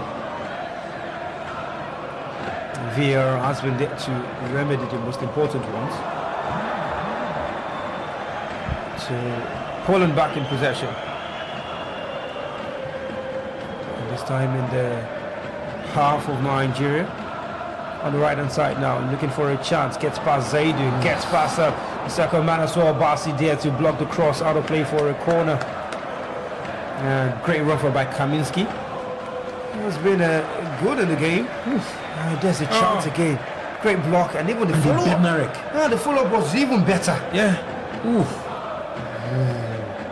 Unlucky. Unlucky for Lewandowski, to be fair. Very unlucky. He did what he had to do there. On another day, the contact could have been even much better and taken to the side. A corner again now for Poland. Nigeria gets the header this time around for the first time. Getting the first header on the ball. And somehow Poland remain in possession. The chance for a cross on the ground. Goes all the way back. And it's a goal kick to Nigeria. At that time, Wisniewski able to get it. It's time for choose back. Peter Zuwiski to come in as well. If I change my nationality to Poland, I'll be the first Polish baby to me. Saminski. Oh my God. And Nigeria, they get to build from the back. Final 4 minutes of this game, plus stoppages. Haven't really used that right hand side. It's been more of the left. Where Otele has been very good in combination with Abdullahi and Onuachu, who drops back to receive. Ndidi, Calvin Bassey, remember to call us. Let's hear your thoughts. +234 81 3619 7658. Again, +234 81. That should be a free kick really on Onuachu. The same thing again. The same thing, he's been pulled from behind. I mean, he's a big man. He's always going to have his hand like this. Poland looking to come forward. And the opportunity somehow is snuffed out. This guy has been good. Defending by Abdullah. He's been good. He's been good. One of the most outstanding players in the game today. Yeah, even got a yellow card and still maintained his composure, really. Yeah, look at him, just really every time. Really come on, no. On our chest. He's been good. He's been good. What a discovery. I mean, just reminds us of how we discovered, as you said, Benjamin Frederick at the Unity Cup, and we're like, where has this guy been all our life? And it seems like Abdoulaye Bewene is making a fine discovery. Yeah, he's justifying the manager's invite to him. But many did not expect that. Exactly. A lot of people questioned that invite. Poland in possession. This final 10 minutes they've been playing it mostly in the half of Nigeria. Nigeria unable to get out. And on the left hand side, looking for a chance to cross. The cross comes in. Headed out by Zaidu. Nigeria wants to break. Yedika got passes a little too much for Bashiru. Gabara. Nigeria in defensive mode at the moment, knowing that they have a 2-1 lead. They're trying to protect that. Petnerick. Zelis. The party. That should be Tuski. Okay, now we've got to the right hand side. Kaminski out of play for a throw into Nigeria. And it's time for the 2 changes to come on. Kotski. It's going to be one of the players to be introduced. Zalewski's had a decent game. Sadly, Abdoulaye Bowene hasn't given him any joy on that right side, and so he's definitely had to come off. A good play on his day, but today wasn't the day. Today wasn't. Definitely wasn't today. Zalewski has been withdrawn for Peter Zuski. Yeah, Peter Zuski. You like Peter really, but and Zielinski. And Zielinski. For Zubak. For Zubak. It's been frustrating, really. Zielinski, frustrating for Zielinski. Problem for Ndidi. There's no change again. I mean, we said it. No change. He's going to come up. Nah, he's stamping the feet down. There is no other change off the bench. They didn't do anything for first half. You don't match the leg down. You play again. It'll be interesting to see how many minutes the referee adds in this game as we play on the 90 now. How many minutes of stoppages are we going to see? I reckon around 4. There's not really been so much. Give or take. It's not really been so much. Nigeria's throw. And as far as a Polish player who will look to view the game, 5 minutes. It is. Oh, he added 1. And I think that in the next 5 minutes, the Polish really will be throwing everything into this game, trying to see if they can salvage a draw in front of their fans. Here they come, looking to overload the left-hand side. Good effort from Kutuzewski, who is just coming. Okoye was equal to it. Just adding it to the number of saves he's made in the game. Why not? Well, in other friendly news, Algeria defeated the Netherlands. Wow, what a preparation for the World Cup that one is. Just looking to check other results from friendlies. Earlier in the day, there was a Haiti getting 4 past New Zealand. Wow. Somewhat of a shock for me. Losing 1-0 to Italy. The Netherlands losing 1-0 to Algeria. More of those friendlies. So Gibraltar get 4 past British Virgin Islands. Albania lose 1-0 to Israel. DR Congo and Denmark played a goalless draw. Interesting, really. Interesting. Well, Nigeria currently leading by 2-1 over Poland. It's 2 minutes of stoppages being played and 3 to go. Poland will look to overload this left-hand side now. And here they come forward. Kutuzewski. Newman combining. Otele back defending. The referee says play on. Otele gets past his man. Slick fit. He's got that skill. Can he go past the second? Wow. Somehow goes past him, but the referee pulls play back for a foul Sleaze. Maybe he had a pull on him. And here they come again. Bowene defending. No Poland trying to look for a free kick, but they'll get a throw in. Kutuzewski on the throw for Poland. It's just giving it for his counterpart. Maybe for a long throw from Jacob Kiwior. He's trying to go long into the box. First header is from Nigeria. So the second. And they clear the lines, but Poland still coming forward on the right-hand side. Needs to be careful. Referee's giving a free kick. And it's a dangerous free kick to give away. And it's a big chance now for Poland to find something and find a way to come level. Foul by Rafiu Durosimi. Kozlowski will go into the lever. This one, Maduka Okoye has to coordinate the defense for one last time in the game, you reckon? So we're playing the 40 minutes of additional time. Bednarek is there. Wisniewski is also there. And Lewandowski is in there as well. Everybody's there. Cross comes and it's good. And somehow the ball finds its way into that center of the 6-yard area. And it came off a Polish player. That's the funny thing. Seems like it's Lewandowski. And out of play for a throwing. My word. It's not been a game that Lewandowski wants to remember. The 2 times he's faced Nigeria, I think he wants to wipe that off his records. It's a chance for one last attack by Poland. Ghana conceded at a time like this yesterday in their own international friendly. Nigeria have to stay alert, stay woke in a game that Ghana would have won 1-0 against Wales. Here come Poland again. Building and looking for that one last chance. 30 seconds left to play. They come forward on the left-hand side. Watchalong looking to get past Bewene.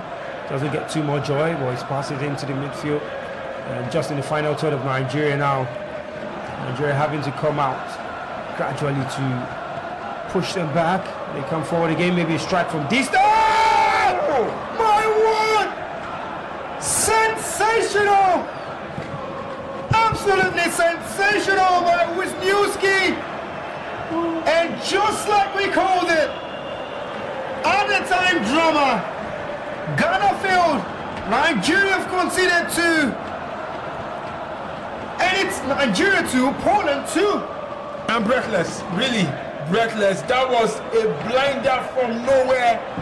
Wisniewski getting the second goal for Poland. As we see that chance again, he just picks the ball just from outside the midfield. And then it has to be over 30 yards. Hit. Maduka had absolutely no answer to that. He's been great in this match, but no way he was getting that out of the way. Nobody expected that. The Super Eagles had blocked all passing lanes, and Wisniewski just taking the law into his hands and hitting that ridiculous shot. Even Lewandowski had to bow for the result, because that was what a way to end the game. Everyone applauding that strike. That really is the end of the game, and what has been an exciting one. We promised you goals in the first half and the second half. 4 goals in this game. 2 coming from the Polish defenders, Poluski and Wisniewski. Oh my goodness, what a way to end this game. Final kick of the game. Okoye won't be disappointed, certainly, because he's been absolutely good in the game. More difficult chances have been kept out by him, and somehow he got beaten by over 25 yards. Wow. That's a disappointment for him, disappointing for Nigeria as well. But for the lovers of football, this has been an absolutely entertaining game. End-to-end stuff. Murphy in the first half, Potulski in the first half, at the time as well. Yeah. And then second half, Onochi from the penalty spot, and Wisniewski with a blinder. Oof. That's what it's called, another banger. That's another banger. Brilliant goal, brilliant showcase, 4 goals in the game. Yeah, and the Super Eagles definitely will be disappointed with not winning this one, but I don't think anyone can complain about the way they conceded that goal. That was brilliance. That was brilliance. And 4 goals in this one. The Poland not finding a way to beat the Super Eagles again. Second friendly. The Super Eagles were this close to getting it all wrapped up until Wisniewski just took the matter into his hands, hitting that shot from over 25 yards. And what a game. I mean, for lovers of football, this has been a really, really good game. I think, first and foremost, those who predicted that Lewandowski would not get a goal in this one definitely will be really happy. As long as Lewandowski did not get a goal, I am really happy. But this was a good friendly, and as we said, very sad that these 2 sides will not be at the World Cup. Absolutely sad that they won't be at the World Cup. I mean, look at the quality on display today from both sides, and you ask yourself, the World Cup is going to be missing this? That's absolutely absolutely disappointing, really. But at the end of the day, to play at the World Cup, you need to be at your best at every point in time. You can't be having moments. You need to be switched on all through the qualifiers, and that's something that these two sides did not do. Disappointed for them. It gave us a proper showing today. Murphy and Onuachu for Nigeria, Potulski and Wisniewski for Poland, and it's very, very interesting game. We saw all the substitutes come on for Nigeria, and we're beginning to wonder if something happened, what would they be able to do? But at the end of the day, a good showing for Nigeria, and even as they prepare for the game against Portugal now, who are even more stacked up than this. You're talking about João Neves, Vitinha, Bernardo Silva, Bruno Neves, Ronaldo, Cristiano Ronaldo. You know, Nuno Mendes, João Neves, Ruben Diaz. What's the name of this guy? Ignacio. No. There's Trincao. Nuno Mendes, the best left back in the world currently. Come on. Now, that is a game that Nigeria don't want to be switched off for at any point in time, because Portugal are going to the World Cup. Yes. So they're coming with their best to prepare for the African team in their group. Yes, definitely. How does Eric Chell approach that game? They will take a lot of positives from this. They would be happy. The unbeaten run continues for the Super Eagles. Over 14-15 games he hasn't lost, I think. I don't think he's lost since after the AFCON. He's not lost in regular time. He's not lost in regular time, to be very honest. And going into the Portuguese game, they will go in with this form. They can score goals. Super Eagles can score goals. We've clearly seen. Now defensively, they need to fix a few things, knowing that you'll be facing a more stacked up opposition. Cristiano Ronaldo, proven born legend scorer, and you have Bruno Fernandes behind. These guys are going to control the ball. This is not like Poland, who couldn't get control of the midfield. You're going to have these guys dominate the midfield, and we're going to have to see the Super Eagles get their structure right, get their placements right, stay switched on, avoid complacency.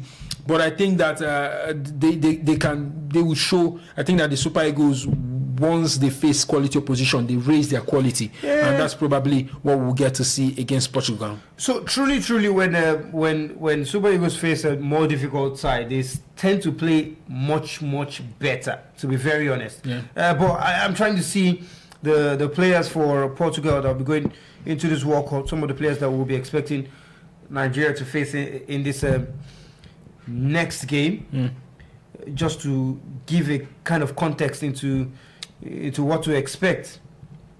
When I get that one, anyways, we'll go to it. But it just tells us one thing, that there's going to be absolute firecracker in the next game. Now, DR Congo are in the group of Portugal.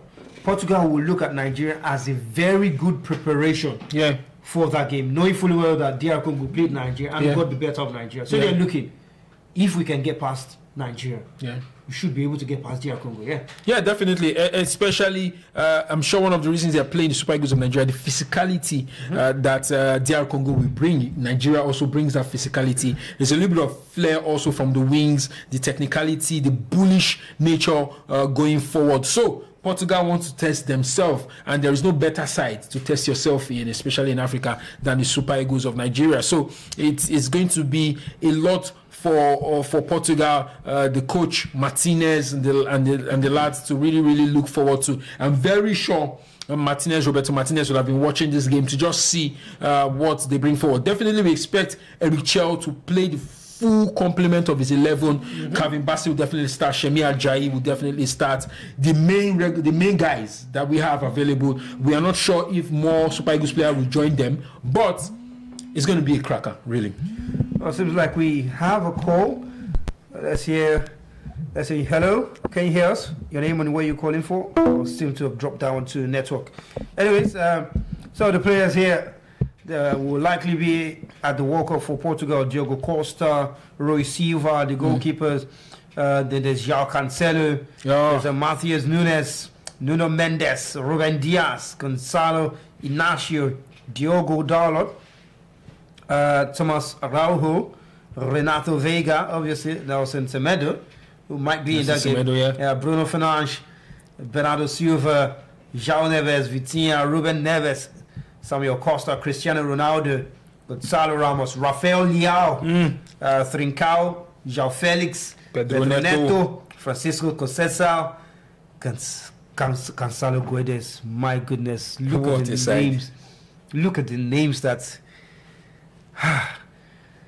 So one thing is certain. That next game is going to be very hot. It will be hot. Nigeria will have to raise their game Absolutely. a lot more higher to be able to face that one. Let's try to take this call before we leave the studio. Hopefully the network permits us. Hello? Yeah. Hi, your name and where you calling from? Good evening. Yes, this is Kenneth from Lagos. Can you hear me? Yeah, I can hear you. You said your name is what, from Lagos? Kenneth from Lagos. Kenneth. Did you watch the game? What's your thoughts on the game? Yes, it was an end-to-end game, and Nigeria really tried. They controlled the possession, but the Poland was strong on set pieces. But that last minute goal really pained me, really pained me, because they were not able to defend it too well. What do you think about that last-minute strike? I mean, it was a strike. It was unexpected. Yes. It was unexpected. It was very, very unexpected, I'll say, but Nigeria strike. But I believe that the first stage is going to be against Portugal, and Portugal, like you said, Portugal wants to see the whole first stage against Nigeria and Congo DR. So we'll see how it goes next week. Thank you very much for that one. Great contribution on the call. We are very delighted to hear from you. So yeah, looking forward to see how Nigeria squares up against Portugal. It's been a fantastic day here at the studios with you. We hope that you subscribed and enjoyed our broadcast today. Okay, we have another call now. You guys want to keep us in the studio? Okay, we'll take your calls because we're here for you. Hello, good evening. Hello, good evening. Hi, your name and where you calling from? Martins. Martins, let's hear your thoughts. What do you think about the game? Yeah, the game was a good one, but the last goal, this guy would have should have done better. Okoye, you think Okoye could have done better? Yeah, Okoye could have done better. He was caught napping. Mm. He was caught napping. I think his positioning was not too good than that, considering that goal. Well, overall in the game, were you impressed with his performance? Yes, I was impressed. There was a time he saved like three times. Yeah, I think that he made a double save. Yes, he did. They did well. Thank you very much, Martin, for your contribution. We are delighted to hear from you. Oh yeah, he did do well, and in the grand scheme of things, you think that maybe Okoye could have done well, but when you look at that chance again, the ball was swerving. To be honest, it went one way first, and Okoye shifted his body before it tilted to the other side. So quite interesting to see. Let's pick this call that's coming in from Canada. Hello. Hello, can you hear us? Hello, I can hear you. Hi, good evening. Your name and where you calling from? Oh, this is Albert. I'm calling from Canada. Hi, Albert. What do you think about the game? Oh, I think the first half was pretty impressive. And I think the other team, Poland, recovered in the second half and played better, even though we had the whole total possession. However, I was hoping for them to score because they deserved that second goal at least. At some point, maybe 10 minutes to the end of the game, Nigeria was trying to just hold on to it. I think this is supposed to be something that we should improve on and try to also score more than, we're thinking. I mean, we got a good penalty to keep us ahead. So I think we could have pressed forward and still gotten the third goal. And from what you said Eric Schell hasn't lost any game so far. I think Portugal's game could make that difference.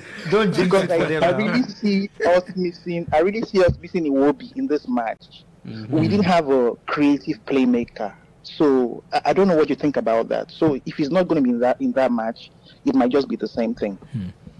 Well, great thoughts, really. Thank you very much, Albert, for your thoughts on that one. He has valid point. Yeah, that's a valid point. You want to take on Portugal, you want to have your best players. There's a reason why Nigerians were sad we didn't have Osimhen, we didn't have Lukman. I don't think Iwobi is in this side.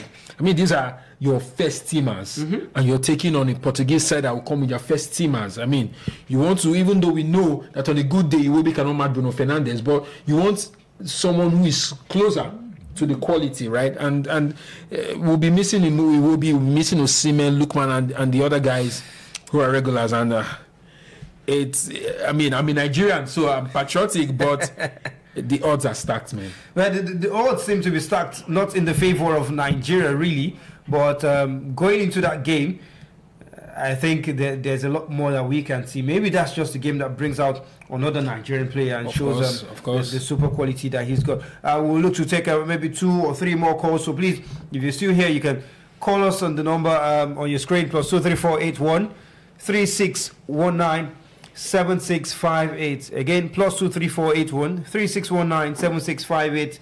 If you've not subscribed, please remember to subscribe to our YouTube channel. Let's do more of this together. Overall, on the balance of play, a comparison of the side that we saw at the Unity Cup and this side, which of the sides will you say maybe you've been more impressed with, because it's almost 2 identical teams? I would say the Unity Cup side. I think that they were hungrier. Probably because a lot of them were just making their debut and were trying to impress. So we could see the hunger in the play. They were much more fluid in the phases of play, just moving the ball around. They were much more fluid. So I think that for me, they were a better side. I do not think, even though experience will definitely count, but we were taking on the likes of Zimbabwe, Jamaica, and nowhere a match for the likes of Poland or Portugal. So that maybe they were playing at their level, some might say, but for what we saw, scored lots of goals and we are very, very good with their play. I'd say I picked the Unity Cup side, but this side, especially today, gave a good showing. You would also have to recognize the fact that a lot of them came into camp. They didn't come in at the same time, so training and the bonding and the chemistry definitely still need to be built, synergy, and I'm sure they will do more of that, looking at this game and just making corrections. So we probably will see a better side against Portugal. For me, in this match, man of the match definitely has to go to Maduka Okoye. Made at least 5 clear-cut saves, was confident in goal for the Super Eagles, and probably the reason why Nigeria did not concede 4 or 5 more. Yeah, I think I agree with you on that. I'll probably pick also Abdullahi Bruene as well. Let's take this call. Hello, good evening. Good evening. Yeah, your name? I'm calling from Port Harcourt. All right, let's go. Let's hear you. Okay, actually the match was really interesting, and being a friendly match, I don't think the result is really bad. There is nothing to really fight for, and also to avoid injury too. That is just my first observation. To be injury free, it's a good match. But I think Nigeria, they became docile, or maybe they relaxed at the dying minute. Never say die until the end of the match, you understand? Yeah, very correct. So that is why they think that last goal is a shocker to them, and it should be a lesson for them. Until the last whistle, they shouldn't call it a hit, or they shouldn't feel that the game is over until they get the last whistle. It should be a lesson for them, and that is just the truth. But to me, I give them 65 to 70%. They try with them all match. Yeah, that's a pass mark. In all departments, yes. That's a very good pass mark. If they had played all their matches like this during the World Cup, maybe it would have been. yes, we should have been in World Cup by now. All those hard-line expectation, permutation, calculation wouldn't have come our way. You understand? Yeah, so, I just say kudos to them. They try, and they should just keep it going like this. If they cannot win a match outrightly, then they should not suffer a defeat. Just make it a draw. That is just it. Right. Thank you very much. I'm Matthew from Port Harcourt. Thank you, Matthew. Very much, Matthew. Great summation. Great summation for Matthew. Made valid sense. Really valid point. Don't go to bed when the game is still on. Go to bed. I mean, it's something that happens a lot in football, that when the game is coming to an end and maybe you are in the lead and the other team suddenly starts to press you. You feel like you now want to defend your lead. I think that's exactly what he's talking about. I mean, they've tried from close range, they couldn't score, and you're giving them a chance from far. Okay, now let's shoot, and then they saw the chance and they scored. So very, very valid point. Very valid from him. Let me take this your comments. Irene Emmanuel says really fair results. And Frank John says maybe Okoye was scared. There's nothing to be scared for there. And he goes on to say if Osimhen and Lukman were there, and with Alex you will see a different play. Well, possible. Probably see a different play. Like you said, the game is always different with this guy. With Iwobi and Co, they know their quality and they feel like they need to hold on to the ball a lot more. But compared to the Unity team side that we saw, everybody was releasing the pass when they needed to. Nobody was over caressing the ball, knowing that yes, I've got the quality to turn, but nobody was doing that. So maybe that's probably what helped that squad, and that's why you probably picked them as well. But then hungry players, it will always show we were impressed. In games like that. So true. Well, it's been a fine day of football. Thank every one of you that have been here in the studio with us in the Nigeria arm of Warsaw, Poland. We brought this fantastic game to you. It's been an interesting one and a great time to do this with you, Dr. George. Always. It feels like whenever we're in the studio, goes flow. It be like so. Goes flow, man. Goes flow. I mean, so every one of you who've joined this broadcast online, and to those who are even still on the stream right now, we say a very big thank you to all of you for staying on till this time. vivxsports, we've got a lot of coverage coming up for the World Cup. My goodness, a lot of games. We go day here for night together with Tuna. Watch these African games together. Ghana, South Africa, Morocco, DR Congo. Bring these games to you live here, and some of them from our watch party that will probably come up later as well. So thank you very much for tuning in. It's been 4 goals, 2 goals apiece. Murphy Onuachu, Potuski, Wisniewski, as well, getting the goals to those who have called. Thank you very much. Remember to subscribe, turn on the post notification button so that you can get notified when next we go on live. For myself, Samuel Bamshebi, from Dr. George, and from Sammy behind the console, we say a very good night to all of you. Goodbye.